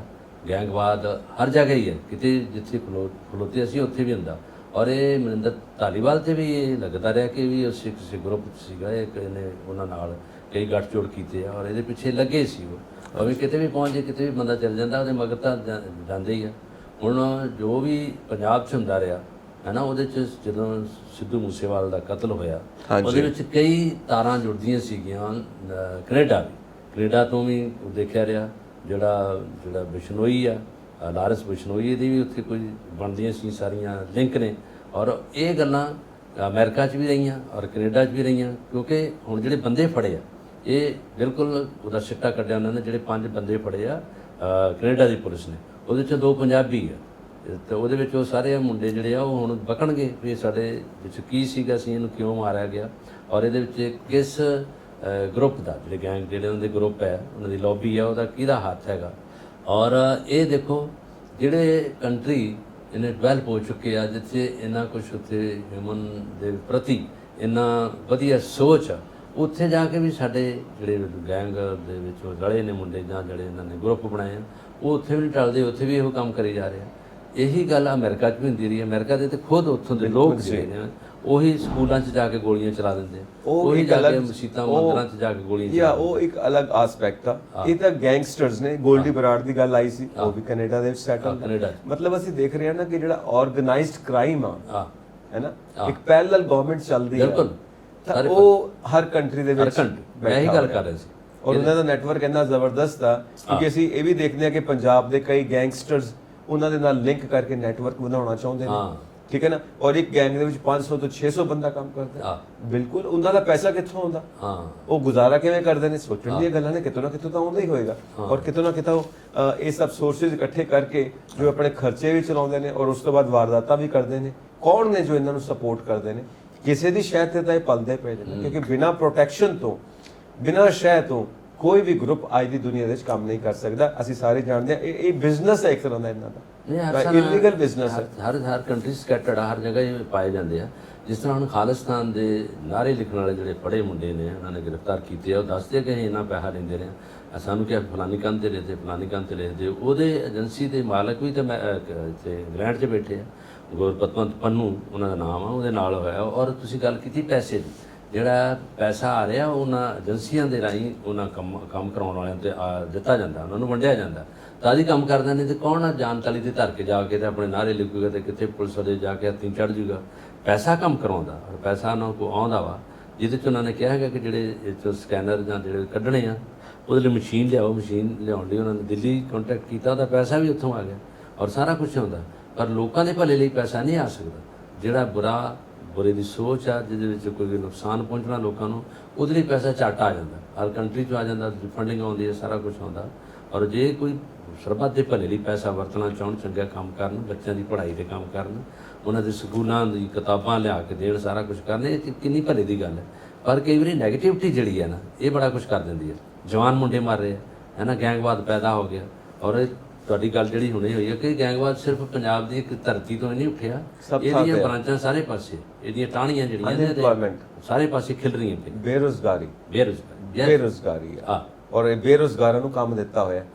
ਬਸ ਜੇ ਬੇਰੁਜ਼ਗਾਰਾਂ ਨੂੰ ਕੰਮ ਦੇਣਾ ਤੇ ਫਿਰ ਕਿਤੇ ਨਾ ਕਿਤੇ ਉਹਨਾਂ ਨੂੰ ਲਾਈ ਰੱਖੋ ਨਾ, ਨਹੀਂ ਤੇ ਕੁਝ ਹੋਰ ਕ੍ਰਾਈਮ ਰੇਟ ਵਧੂਗਾ, ਕੁਝ ਨਾ ਕੁਝ ਹੋਰ ਕਰਨਗੇ। ਉਹਨਾਂ ਨੇ ਕੋਈ ਨੌਕਰੀਆਂ ਤਾਂ ਤੁਸੀਂ ਦੇਣੀਆਂ ਨਹੀਂ, ਉਹਨਾਂ ਨੂੰ ਕੋਈ ਕਾਰੋਬਾਰ ਉਹਨਾਂ ਕੋਲ ਹੈ ਨਹੀਂ। ਔਰ ਬਿਜ਼ਨਸ ਕਰਨਾ ਵੀ ਆਸਾਨ ਨਹੀਂ ਹੈ। ਕਿਹਾ ਜਾਂਦਾ ਕਿ ਜੇ ਬਿਜ਼ਨਸ ਕਰੋ ਤਾਂ ਇੱਕ ਤਾਂ ਟੈਕਸਿਸ ਬਹੁਤ ਜ਼ਿਆਦਾ ਨੇ, ਠੀਕ ਹੈ ਨਾ, ਨੰਬਰ 1। ਨੰਬਰ 2, ਤੁਸੀਂ ਜ਼ਿਆਦਾ ਪੈਸਾ ਕਮਾ ਰਹੇ ਹੋ, ਫਿਰ ਮਾਫੀਆ ਦੀ ਨਜ਼ਰਾਂ ਚਾਹੁੰਦੇ ਹੋ, ਫਿਰ ਤੁਹਾਡੇ ਕੋਲ ਫਿਰੌਤੀ ਮੰਗੀ ਜਾਂਦੀ ਹੈ। ਮਤਲਬ ਕਿਤੇ ਵੀ ਚੈਨ ਨਹੀਂ ਬੰਦੇ ਨੂੰ, ਕਰੇ ਤੇ ਕੀ ਕਰੇ। ਫਿਰ ਯੂਥ ਜਿਹੜੀ ਹੈ ਸਾਡੀ ਦੂਸਰੇ ਮੁਲਕਾਂ ਵੱਲ ਤੁਰਨ ਲੱਗ ਪਈ ਕਿ ਜਾਓ ਉੱਥੇ ਜਾ ਕੇ ਸੈਟਲ ਹੁੰਦੇ ਆ, ਇੱਥੇ ਕੀ ਹੈਗਾ। ਪਰ ਦੂਸਰੇ ਮੁਲਕਾਂ ਦੇ ਵਿੱਚ ਜਾਓ, ਉੱਥੇ ਵੀ ਉਹੀ ਆਰਗੇਨਾਈਜ਼ਡ ਕ੍ਰਾਈਮ, ਹਰ ਥਾਂ ਦੇ ਉੱਤੇ ਉਹੀ ਚੀਜ਼ਾਂ ਨੇ। ਕਿਸੇ ਹੋਰ ਰੂਪ 'ਚ ਮਿਲਣਗੀਆਂ, ਪਰ ਮਿਲਣਗੀਆਂ ਜ਼ਰੂਰ। ਇਸ ਕਰਕੇ ਇੱਕ ਥਾਂ ਤੋਂ ਭੱਜ ਕੇ ਜੇ ਦੂਜੀ ਥਾਂ ਤੇ ਜਾਂਦੇ ਤਾਂ ਉਹ ਤਾਂ ਮੈਦਾਨ ਛੱਡ ਕੇ ਭੱਜਣ ਵਾਲੀ ਗੱਲ ਹੋ ਜਾਂਦੀ ਹੈ। ਤਾਂ ਸਿਆਣੇ ਕਹਿੰਦੇ ਨੇ ਕਿ ਫਾਈਟ ਦਾ ਸਿਸਟਮ। ਤੁਸੀਂ ਜਿੱਥੇ ਹੋ ਉੱਥੇ ਜੁਝਾਰੂ ਬਣੋ, ਯੋਧਾ ਬਣੋ ਔਰ ਫਾਈਟ ਕਰੋ। ਕੋਈ ਨਾ ਕੋਈ ਰਿਜ਼ਲਟ ਜ਼ਰੂਰ ਨਿਕਲੇਗਾ, ਕਿਉਂਕਿ ਪਰਮਾਤਮਾ ਇੰਨਾ ਵੀ ਨਹੀਂ ਕਹਿ ਕੇ ਮਿਹਨਤ ਕਰਨ ਵਾਲੇ ਨੂੰ ਰੋਜ਼ੀ ਰੋਟੀ ਨਹੀਂ ਦਿੰਦਾ, ਜ਼ਰੂਰ ਦਿੰਦਾ। ਸਹੀ ਢੰਗ ਨਾਲ ਚੱਲੋ। ਪਰ ਇਹ ਸਾਰੀਆਂ ਜਿਹੜੀਆਂ ਗਲਤ ਜਿਹੜਾ ਕੰਮ ਹੋ ਰਿਹਾ, ਉਹਨੂੰ ਗਲਤ ਹੀ ਕਵਾਂਗੇ। ਇਹ 'ਚ ਨੈਗੇਟਿਵਿਟੀ ਆ, ਨੁਕਸਾਨ ਹੋ ਰਿਹਾ, ਜਵਾਨ ਮੁੰਡੇ ਮਰ ਰਹੇ ਆ, ਹੈ ਨਾ, ਮਾਪੇ ਔਖੇ ਆ, ਪੈਸਾ ਬਰਬਾਦ ਹੋ ਰਿਹਾ। ਇਹ ਸਿਰਫ ਸੋਸ਼ਲ ਮੀਡੀਆ ਤੇ ਬਹੁਤ ਕੁਝ ਹੋ ਰਿਹਾ। ਸੋਸ਼ਲ ਮੀਡੀਆ ਨਾਲ ਫਰੌਤੀਆਂ, ਹੁਣ ਚਿੱਠੀ ਨਹੀਂ ਆਉਂਦੀ, ਅੱਗੇ ਤਾਂ ਚਿੱਠੀ ਡਾਕੀਏ ਦੇ ਜਾਂਦਾ ਕਿ ਇਹਨਾਂ ਨੂੰ ਥ੍ਰੈਟ ਕੀਤਾ, ਧਮਕੀ ਦਿੱਤੀ, ਤੈਨੂੰ ਮਾਰ ਦੂੰਗਾ, ਤੈਨੂੰ ਹੈ ਨਾ, ਤੂੰ ਸਾਡੇ ਤੇ ਭਾਜੀ ਚੜਾਈ ਆ ਕਰਤੀ ਆ। ਪਰ ਹੁਣ ਸੋਸ਼ਲ ਮੀਡੀਆ ਬੜਾ ਕੁਝ ਹੋ ਰਿਹਾ, ਇਹਦੇ 'ਚ ਟਵੀਟਸ ਹੋ ਰਹੀਆਂ ਹੈ ਨਾ, ਉਹਦੇ 'ਚ ਇੰਸਟਾਗ੍ਰਾਮ ਤੇ ਬਹੁਤ ਕੁਝ ਹੋ ਰਿਹਾ, ਫੇਸਬੁੱਕ ਤੇ ਹੋ ਰਿਹਾ, ਔਰ ਇਹਦੇ ਨਾਲ ਇਹਨੇ ਵੀ ਬੜਾ ਕੁਝ ਕੰਮ ਵਿਗੜਾ ਦਿੱਤਾ। ਜਿਸ ਤਰ੍ਹਾਂ ਕਮਿਊਨੀਕੇਸ਼ਨ ਨਾਲ ਮੋਬਾਈਲ ਆਇਆ ਸੀ, ਮੋਬਾਈਲ ਤੇ ਮੈਸੇਜ ਮਿਲਦੇ ਸੀ ਪਹਿਲਾਂ ਹੈ ਨਾ, ਉਹਦੇ 'ਤੇ ਕ੍ਰਾਈਮ ਵੀ ਹੁੰਦੇ ਸੀ ਹੈ ਨਾ, ਉੱਤੇ ਧਮਕੀਆਂ ਵੀ ਹੁੰਦੀਆਂ ਸੀ। ਹੁਣ ਤਾਂ ਵੀਡੀਓ ਹੀ ਆ ਗਈ, ਹੁਣ ਤਾਂ ਉਹ ਲੋਕ ਸਾਹਮਣੇ ਨਜ਼ਰ ਆ ਰਹੇ ਹੈ ਨਾ, ਜੋ ਕੁਝ ਕਰ ਰਹੇ ਆ। ਹੁਣ ਉਹਦੇ 'ਤੇ ਕੰਟਰੋਲ ਕਰਨ ਦੀ ਬਜਾਏ ਇਹ ਜ਼ਿਆਦਾ ਵੱਧ ਗਿਆ। ਬਰਾਕ ਓਬਾਮਾ ਜੀ ਨੇ ਇਸੇ ਕਰਕੇ ਕਿਹਾ ਸੀਗਾ, ਉਹਨਾਂ ਨੇ ਕਿਹਾ ਵੀ ਇਹ ਜਿਹੜਾ ਜਿਸ ਪਾਸੇ ਨੂੰ ਵੱਧ ਗਿਆ ਸੋਸ਼ਲ ਮੀਡੀਆ, ਇਹ ਆਉਣ ਵਾਲਾ ਖਤਰਾ ਵਾ, ਇਹ ਖਤਰੇ ਦੀ ਘੰਟੀ ਹੈ, ਇਹ ਉਹ ਘੰਟੀ ਖੜਕ ਗਈ ਹੈ ਜਿਸ 'ਚ ਹਾਦਸੇ ਹੋਣਗੇ, ਜਿਸ 'ਚ ਲੋਕ ਮਰਨਗੇ, ਜਿਹਦੇ 'ਚ ਬੜਾ ਕੁਝ ਹੋਊਗਾ। ਕਿਉਂਕਿ ਜਿਹੜੇ ਸੂਝਵਾਨ ਨੇ, ਜਿਨ੍ਹਾਂ ਨੇ ਇੰਨੇ ਵੱਡੇ ਕੰਟਰੀ ਤੇ ਰਾਜ ਕੀਤਾ 2 ਵਾਰ, ਉਹਨਾਂ ਦੀ ਸੋਚ ਹੈ ਕਿ ਉਹਨਾਂ ਨੇ ਕਿਹਾ ਸੀਗਾ ਕਿ ਸਿਰਫ ਇਹ ਸਾਡਾ ਕੰਟਰੀ ਜਾਂ ਸੁਪਰ ਕੰਟਰੀ ਡੁਪਰ ਕੰਟਰੀ ਹੈ, ਇਹਦੇ 'ਚ ਇਹ ਨਹੀਂ ਹੈਗਾ, ਇਹ ਬਾਕੀ ਕੰਟਰੀਆਂ 'ਚ ਵੀ ਛਾ ਗਿਆ। ਕਿਉਂਕਿ ਮੋਬਾਈਲ ਤੋਂ ਹਰ ਇੱਕ ਦੇ ਹੱਥ 'ਚ ਹੀ ਹੈ। ਹਰ ਇੱਕ ਬੰਦਾ ਹੁਣ ਵਿਹਲਾ ਕੀ ਕਰੂਗਾ, ਉਹ ਵਿਹਲਾ ਮਾਨੀ ਵਾਲੀ ਗੱਲ ਹੈ ਕਿ ਸ਼ੈਤਾਨ ਬਣਦਾ। ਉਹ ਆਂਦਾ ਮੈਂ ਵਿਹਲਾ ਹੈਗਾ, ਪੈਸਾ ਤੇ ਮੇਰੇ ਕੋਲ ਕੋਈ ਹੈ ਨਹੀਂ। ਹੁਣ ਦੂਜੇ ਪਾਸੇ ਹੁੰਦੇ ਆ, ਸਿਮ ਕਾਰਡ ਪਾਇਆ, ਸਾਰਾ ਕੁਝ ਪਾਇਆ, ਉਹ 'ਚ ਐਡਰੈਸ ਗਲਤ ਦੇ ਦਿੱਤਾ, ਉਹ 'ਚ ਕੋਈ ਨਹੀਂ ਅਕਾਊਂਟ ਹੋਰ ਬਣਾ ਲਿਆ ਨਾ, ਉਹਦੇ ਤੇ ਫਿਰ ਧਮਕੀਆਂ ਦਿੰਦੇ ਆ, ਉੱਤੇ ਪੈਸਾ ਜਾਂਦਾ, ਪੁਲਿਸ ਤੇ ਸੁੱਟ ਜਾਂਦੀ ਨਹੀਂ ਲੱਭਦਾ, ਲੋਕੇਸ਼ਨ ਲੱਭਦੀ ਆ, ਉਹਨੇ ਦੇਰ ਤੱਕ ਖੂਹ ਸੁੱਟ ਦਿੰਦੇ ਮੋਬਾਈਲ। ਇਹ ਕੁਛ ਹੁੰਦਾ। ਦੇਖੋ ਹਾਂ, ਤੁਸੀਂ ਹੁਣ ਮੋਬਾਈਲ ਦੀ ਗੱਲ ਕੀਤੀ ਹੈ, ਤੁਸੀਂ ਸੋਸ਼ਲ ਮੀਡੀਆ ਦੀ ਗੱਲ ਕੀਤੀ ਹੈ, ਖੈਰ ਇਹ ਸਭ ਤੇ ਚੱਲਦਾ ਪਿਆ। ਹਰ ਤਰ੍ਹਾਂ ਦੇ ਲੋਕ ਨੇ, ਸਹੀ ਇਸਤੇਮਾਲ ਵੀ ਕਰਦੇ ਨੇ, ਗਲਤ ਇਸਤੇਮਾਲ ਵੀ ਕਰਦੇ ਨੇ। ਸੋ ਇੱਕ ਹੋਰ ਸੋਸ਼ਲ ਮੀਡੀਆ ਨਾਲ ਰਿਲੇਟਡ ਕੰਮ ਹੈ, ਆਪਣੇ ਫਿਲਮ ਸਟਾਰ ਰਣਵੀਰ ਸਿੰਘ ਜੀ, ਅੱਛਾ ਜੀ, ਉਹਨਾਂ ਦੇ ਖਿਲਾਫ ਕੇਸ ਦਰਜ ਕੀਤਾ ਹੈ ਮੁੰਬਈ ਪੁਲਿਸ ਨੇ।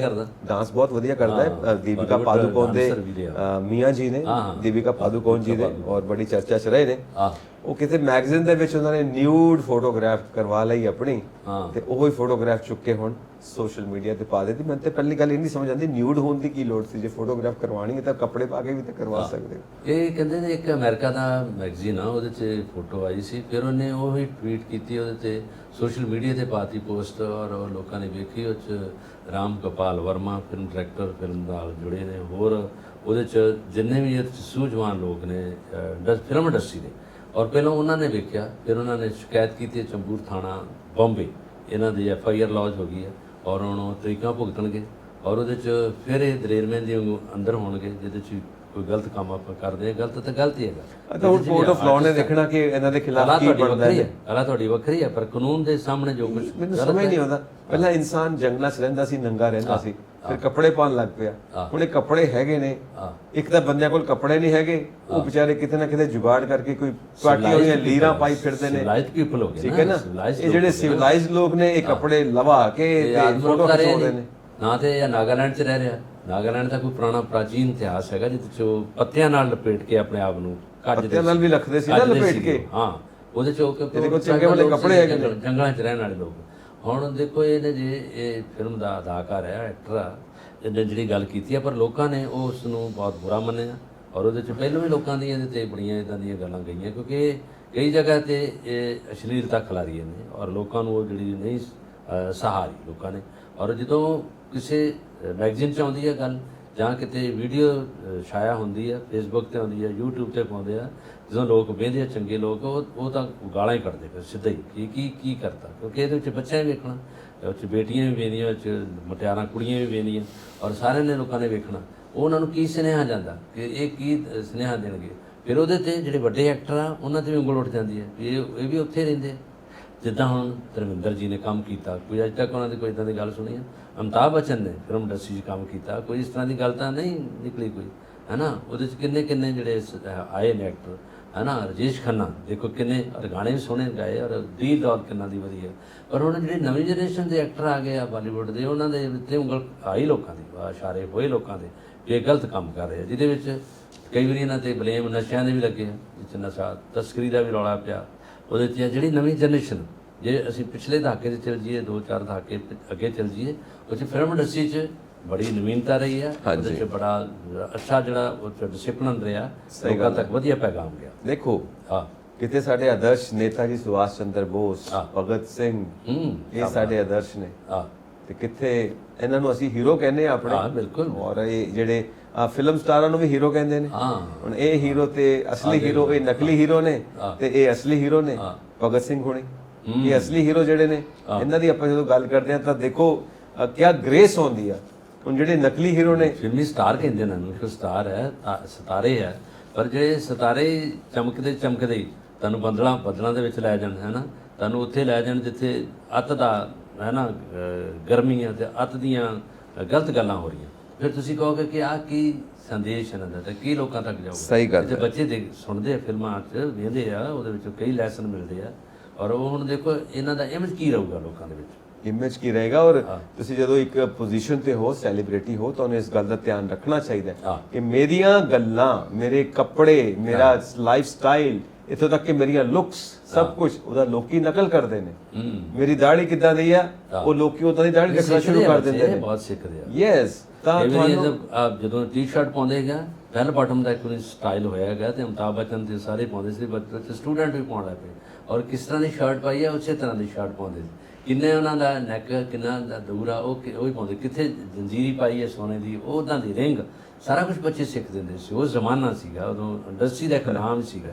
ਪਰ ਆਹ ਗੱਲਾਂ ਦੇਖੋ, ਇਹ ਸਿੱਖਣ ਵਾਲੀਆਂ, ਇਹ ਤਾਂ ਦਰਕਾਰਨ ਵਾਲੀਆਂ ਗੱਲਾਂ, ਦੂਰ ਰਹਿਣ ਵਾਲੀਆਂ ਗੱਲਾਂ। ਹੁਣ ਤੁਸੀਂ ਦੇਖੋ, ਆਪਾਂ ਗੱਲ ਕੀਤੀ ਹੈ ਨਕਲੀ ਹੀਰੋ ਤੇ ਅਸਲੀ ਹੀਰੋ। ਅਸਲੀ ਹੀਰੋ ਭਗਤ ਸਿੰਘ, ਨੇਤਾ ਜੀ ਸੁਭਾਸ਼ ਚੰਦਰ ਬੋਸ, ਬਹੁਤ ਸਾਡੇ ਅਜ਼ੀਮ, ਸਾਡੇ ਮਹਾਨ ਸ਼ਹੀਦ, ਸਾਰਿਆਂ ਦੀ ਆਪਾਂ ਗੱਲ ਕਰ ਸਕਦੇ ਹਾਂ। ਯਾ ਸੋ ਹੁਣੇ ਮਾਨ ਸਾਹਿਬ, ਸਿਮਰਨਜੀਤ ਸਿੰਘ ਮਾਨ ਸਾਹਿਬ ਕਹਿੰਦੇ ਨੇ ਕਿ ਭਗਤ ਸਿੰਘ ਅੱਤਵਾਦੀ ਹੈ, ਤੇ ਉਹਨਾਂ ਦਾ ਬੇਟਾ ਇਮਾਨ ਸਿੰਘ, ਉਹ ਕਹਿੰਦੇ ਨੇ ਕਿ ਭਗਤ ਸਿੰਘ ਜੀ ਦੀ ਫੋਟੋ ਹਟਾ ਦਿਓ ਜੋ ਸਿੱਖ ਅਜਾਇਬ ਘਰ ਹੈ ਉਹਦੇ ਵਿੱਚੋਂ, ਕਿਉਂਕਿ ਉਹ ਨਾਸਤਿਕ ਨੇ, ਉਹਨਾਂ ਨੇ ਆਪ ਲਿਖਿਆ, ਤੇ ਉੱਥੇ ਤਾਂ ਧਰਮ ਦੀ ਗੱਲ ਹੋਣੀ ਹੈ, ਤੇ ਉੱਥੇ ਨਾਸਤਿਕ ਬੰਦੇ ਦਾ ਕੀ ਕੰਮ, ਇਸ ਕਰਕੇ ਭਗਤ ਸਿੰਘ ਦੀ ਫੋਟੋ ਉੱਥੇ ਨਹੀਂ ਹੋਣੀ ਚਾਹੀਦੀ। ਹੁਣ ਇੱਕ ਨਵੀਂ ਗੱਲ, ਮਤਲਬ ਪਿਤਾ ਜੀ ਜੋ ਗੱਲ ਕਹਿ ਰਹੇ ਨੇ, ਉਹਨਾਂ ਦੇ ਜਿਹੜੇ ਪੁੱਤਰ ਜੀ ਨੇ ਉਹ ਇੱਕ ਨਵੀਂ ਗੱਲ ਲੈ ਕੇ ਆ ਗਏ ਨੇ। ਹਾਂ ਦੇਖੋ, ਹੁਣ ਤੱਕ ਜਿੰਨੀ ਕੁ ਸਿਮਰਨਜੀਤ ਸਿੰਘ ਮਾਨ ਦੀ ਲੋਕਾਂ ਤੱਕ ਪਹੁੰਚ ਰਹੀ ਹੈ, ਉਹ ਬਹੁਤਾ ਲੋਕਾਂ ਤੱਕ ਜਿਹੜੀ ਹੈ ਗਲਤ ਹੀ ਰਹੀ ਹੈ, ਕਿਉਂਕਿ ਜਦੋਂ ਕਿ 1999 ਦੀ ਗੱਲ ਹੈ, 26 ਨਵੰਬਰ 'ਚ ਇਹ 13 ਕੈਂਡੀਡੇਟ ਸੀਗੇ, ਇਹਨਾਂ ਨੇ ਪੂਰੇ ਦਾ ਪੂਰਾ ਪੰਜਾਬ ਸਫਾਇਆ ਕਰਕੇ ਇਹ ਜਿੱਤ ਗਏ ਸੀਗੇ।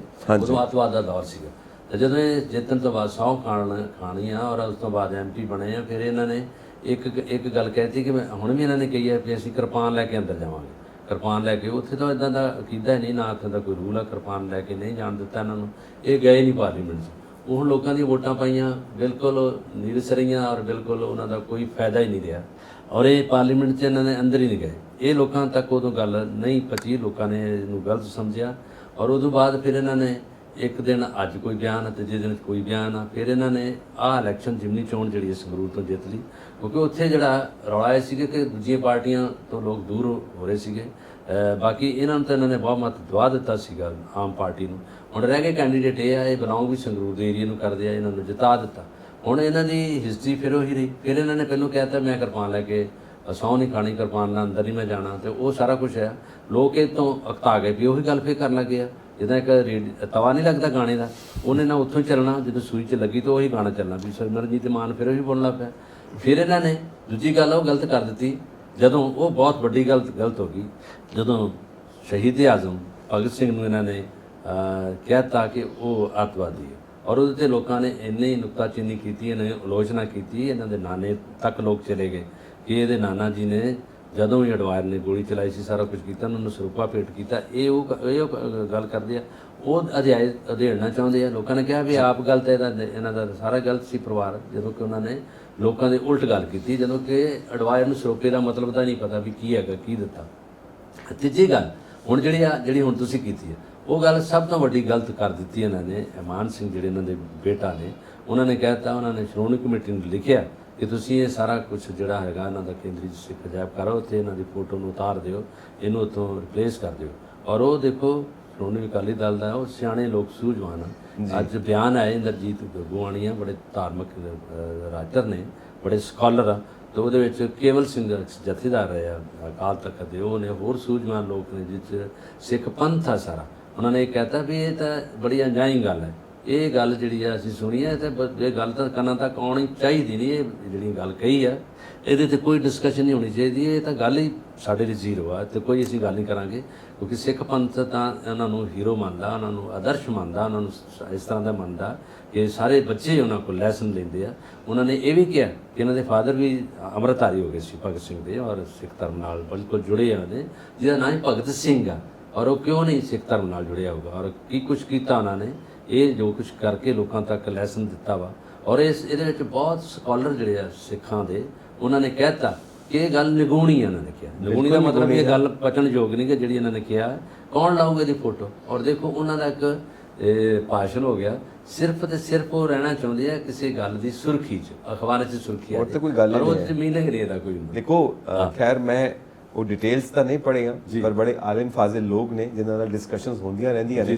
ਇੱਕ ਥਾਂ ਤੇ ਇਹ ਵੀ ਜ਼ਿਕਰ ਹੋਇਆ ਕਿ ਜਦੋਂ ਭਗਤ ਸਿੰਘ ਜੀ ਦਾ ਕੇਸ ਚੱਲ ਰਿਹਾ ਹੈ, ਲਾਹੌਰ ਕਨਸਪਾਇਰੇਸੀ ਕੇਸ, ਜਿਸ ਤੋਂ ਬਾਅਦ ਉਹਨਾਂ ਨੂੰ ਫਾਂਸੀ ਦੀ ਸਜ਼ਾ ਹੁੰਦੀ ਹੈ, ਉਸ ਵਿੱਚ ਵੀ ਜ਼ਿਕਰ ਮਿਲਦਾ ਹੈ ਕਿ ਜਿਹੜੀਆਂ ਸ਼ਖਸੀਅਤਾਂ ਤੋਂ ਭਗਤ ਸਿੰਘ ਜੀ ਮੁਤਾਸਰ ਨੇ, ਪ੍ਰਭਾਵਿਤ ਨੇ, ਉਹਨਾਂ ਵਿੱਚ ਸ਼ਿਵਾਜੀ ਮਰਾਠਾ ਦੀ ਗੱਲ ਕੀਤੀ ਹੈ, ਉਹਨਾਂ ਨੇ ਦਸ਼ਮੇਸ਼ ਪਿਤਾ ਗੁਰੂ ਗੋਬਿੰਦ ਸਿੰਘ ਜੀ ਦੀ ਗੱਲ ਕੀਤੀ ਹੈ ਕਿ ਉਹਨਾਂ ਦੀ ਸ਼ਹਾਦਤ ਤੋਂ ਉਹਨਾਂ ਨੇ ਜੋ ਆਪਣੇ ਪਰਿਵਾਰ ਨੂੰ ਵਾਰਿਆ ਉਹ ਮੁਤਾਸਰ ਨੇ। ਸੋ ਇੱਕ ਬੰਦਾ ਜਦੋਂ ਉਹ ਕਹਿ ਰਹੇ ਨੇ ਕਿ ਇੱਕ ਲਿਖਤ ਹੈ ਉਹਨਾਂ ਦੀ ਕਿ ਮੈਂ ਨਾਸਤਿਕ ਕਿਉਂ ਹਾਂ, ਹੁਣ ਉਸ ਸਮੇਂ ਨੂੰ ਦੇਖੋ ਜਦੋਂ ਅਸੀਂ ਆਜ਼ਾਦ ਨਹੀਂ ਹਾਂ, ਉਸ ਸਮੇਂ ਦੇ ਦੌਰਾਨ ਉਦੋਂ ਕਿੱਦਾਂ ਦਾ ਸਮਾਜ ਸੀ, ਸਮਾਜ ਦੇ ਵਿੱਚ ਕਿੱਦਾਂ ਦੀਆਂ ਗੱਲਾਂ ਚੱਲਦੀਆਂ ਸੀ, ਔਰ ਜੋ ਉਹਨਾਂ ਦਾ ਉਹ ਲੇਖ ਲਿਖਿਆ ਹੋਇਆ ਉਹਦਾ ਕੱਲਾ ਕੱਲਾ ਅੱਖਰ ਪੜੋ, ਉਸ ਕੱਲੇ ਕੱਲੇ ਅੱਖਰ ਦਾ ਮਤਲਬ ਕੀ ਹੈ।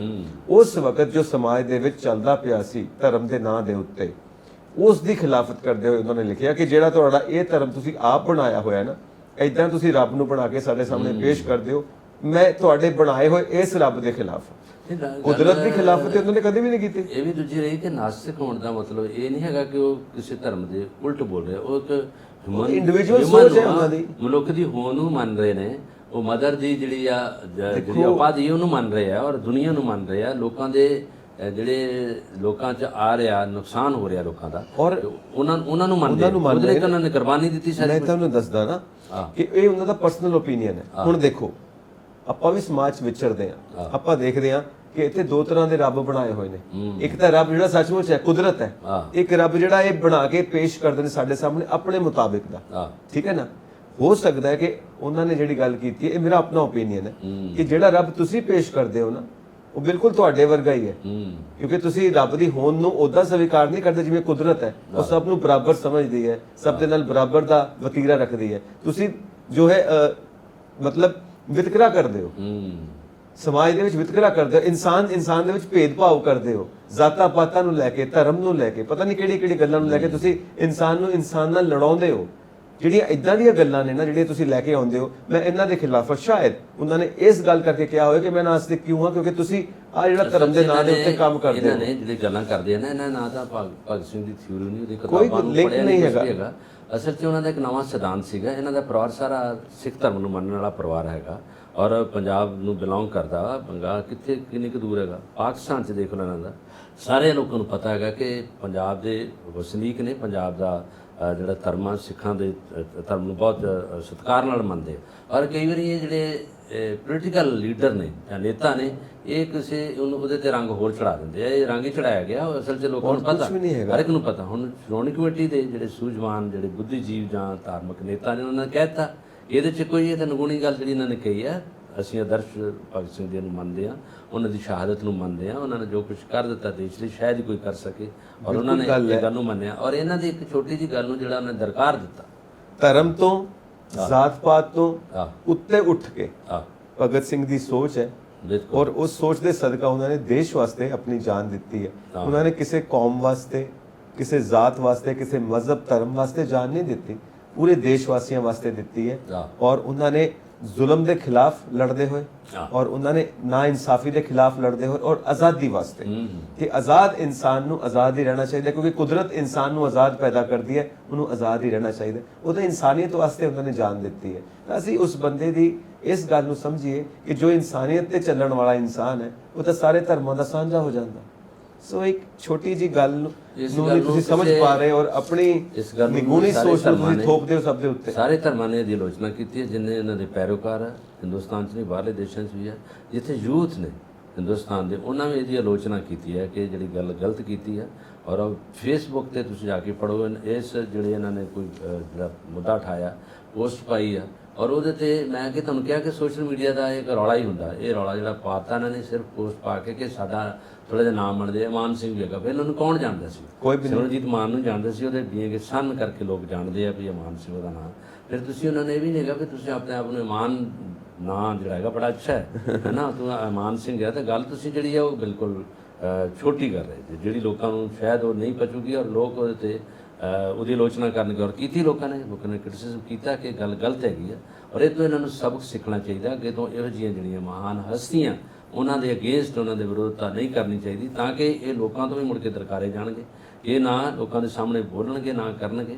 ਇਹ ਭਾਵੇਂ ਸੋਸ਼ਲ ਮੀਡੀਆ ਜਿੱਦਾਂ ਮਰਜ਼ੀ ਕਰ ਰਿਹਾ, ਪਰ ਉਹ 'ਚ ਗਲਤ ਕਿਆਸ ਰਾਈ ਹੁੰਦੀ ਹੈ, ਗਲਤ ਕਹਿਤਾ। ਜੀ ਹੁਣ ਆਪਾਂ ਇੱਕ ਆਖਰੀ ਖਬਰ ਵੀ ਲੈ ਲਈਏ। ਡੀਜੀਪੀ ਪੰਜਾਬ ਗੌਰਵ ਯਾਦਵ ਵੱਲੋਂ ਨਸ਼ਾ ਤਸਕਰਾਂ ਤੇ ਗੈਂਗਸਟਰਸ ਦੇ ਖਿਲਾਫ ਸਖਤ ਕਾਰਵਾਈ ਕਰਨ ਦੀ ਉਹਨਾਂ ਨੇ ਜੋ ਵਿਚਾਰਧਾਰਾ ਰੱਖੀ ਹੈ ਸਾਰਿਆਂ ਦੇ ਸਾਹਮਣੇ, ਉਹ ਸ਼ਲਾਘਾਯੋਗ ਹੈ।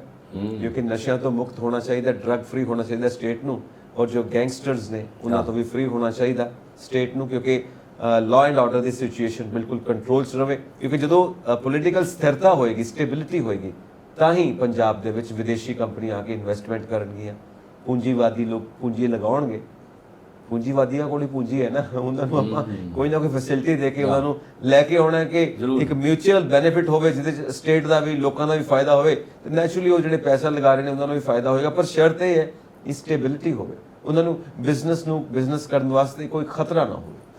ਹੁਣੇ ਇਹਨਾਂ ਨੇ ਇੱਕ ਮੀਟਿੰਗ ਲਈ ਸੀ ਉੱਥੇ ਚੰਡੀਗੜ੍ਹ, ਜਿੱਥੇ ਐਸਐਸਪੀ ਸਾਰੇ ਬੁਲਾਏ ਆ, ਜਿਹਦੇ 'ਚ ਟਾਸਕ ਫੋਰਸਾਂ ਜਿਹੜੀਆਂ ਉਹ ਬੁਲਾਈਆਂ, ਜਿਹੜੀਆਂ ਨਸ਼ੇ ਨੂੰ ਰੋਕਣ ਵਾਲੀਆਂ ਫੋਰਸਸ ਬਣਾਈਆਂ, ਉਹ ਸਾਰੇ ਉਹਨਾਂ ਦੇ ਅਹੁਦੇਦਾਰ ਆਏ ਆ।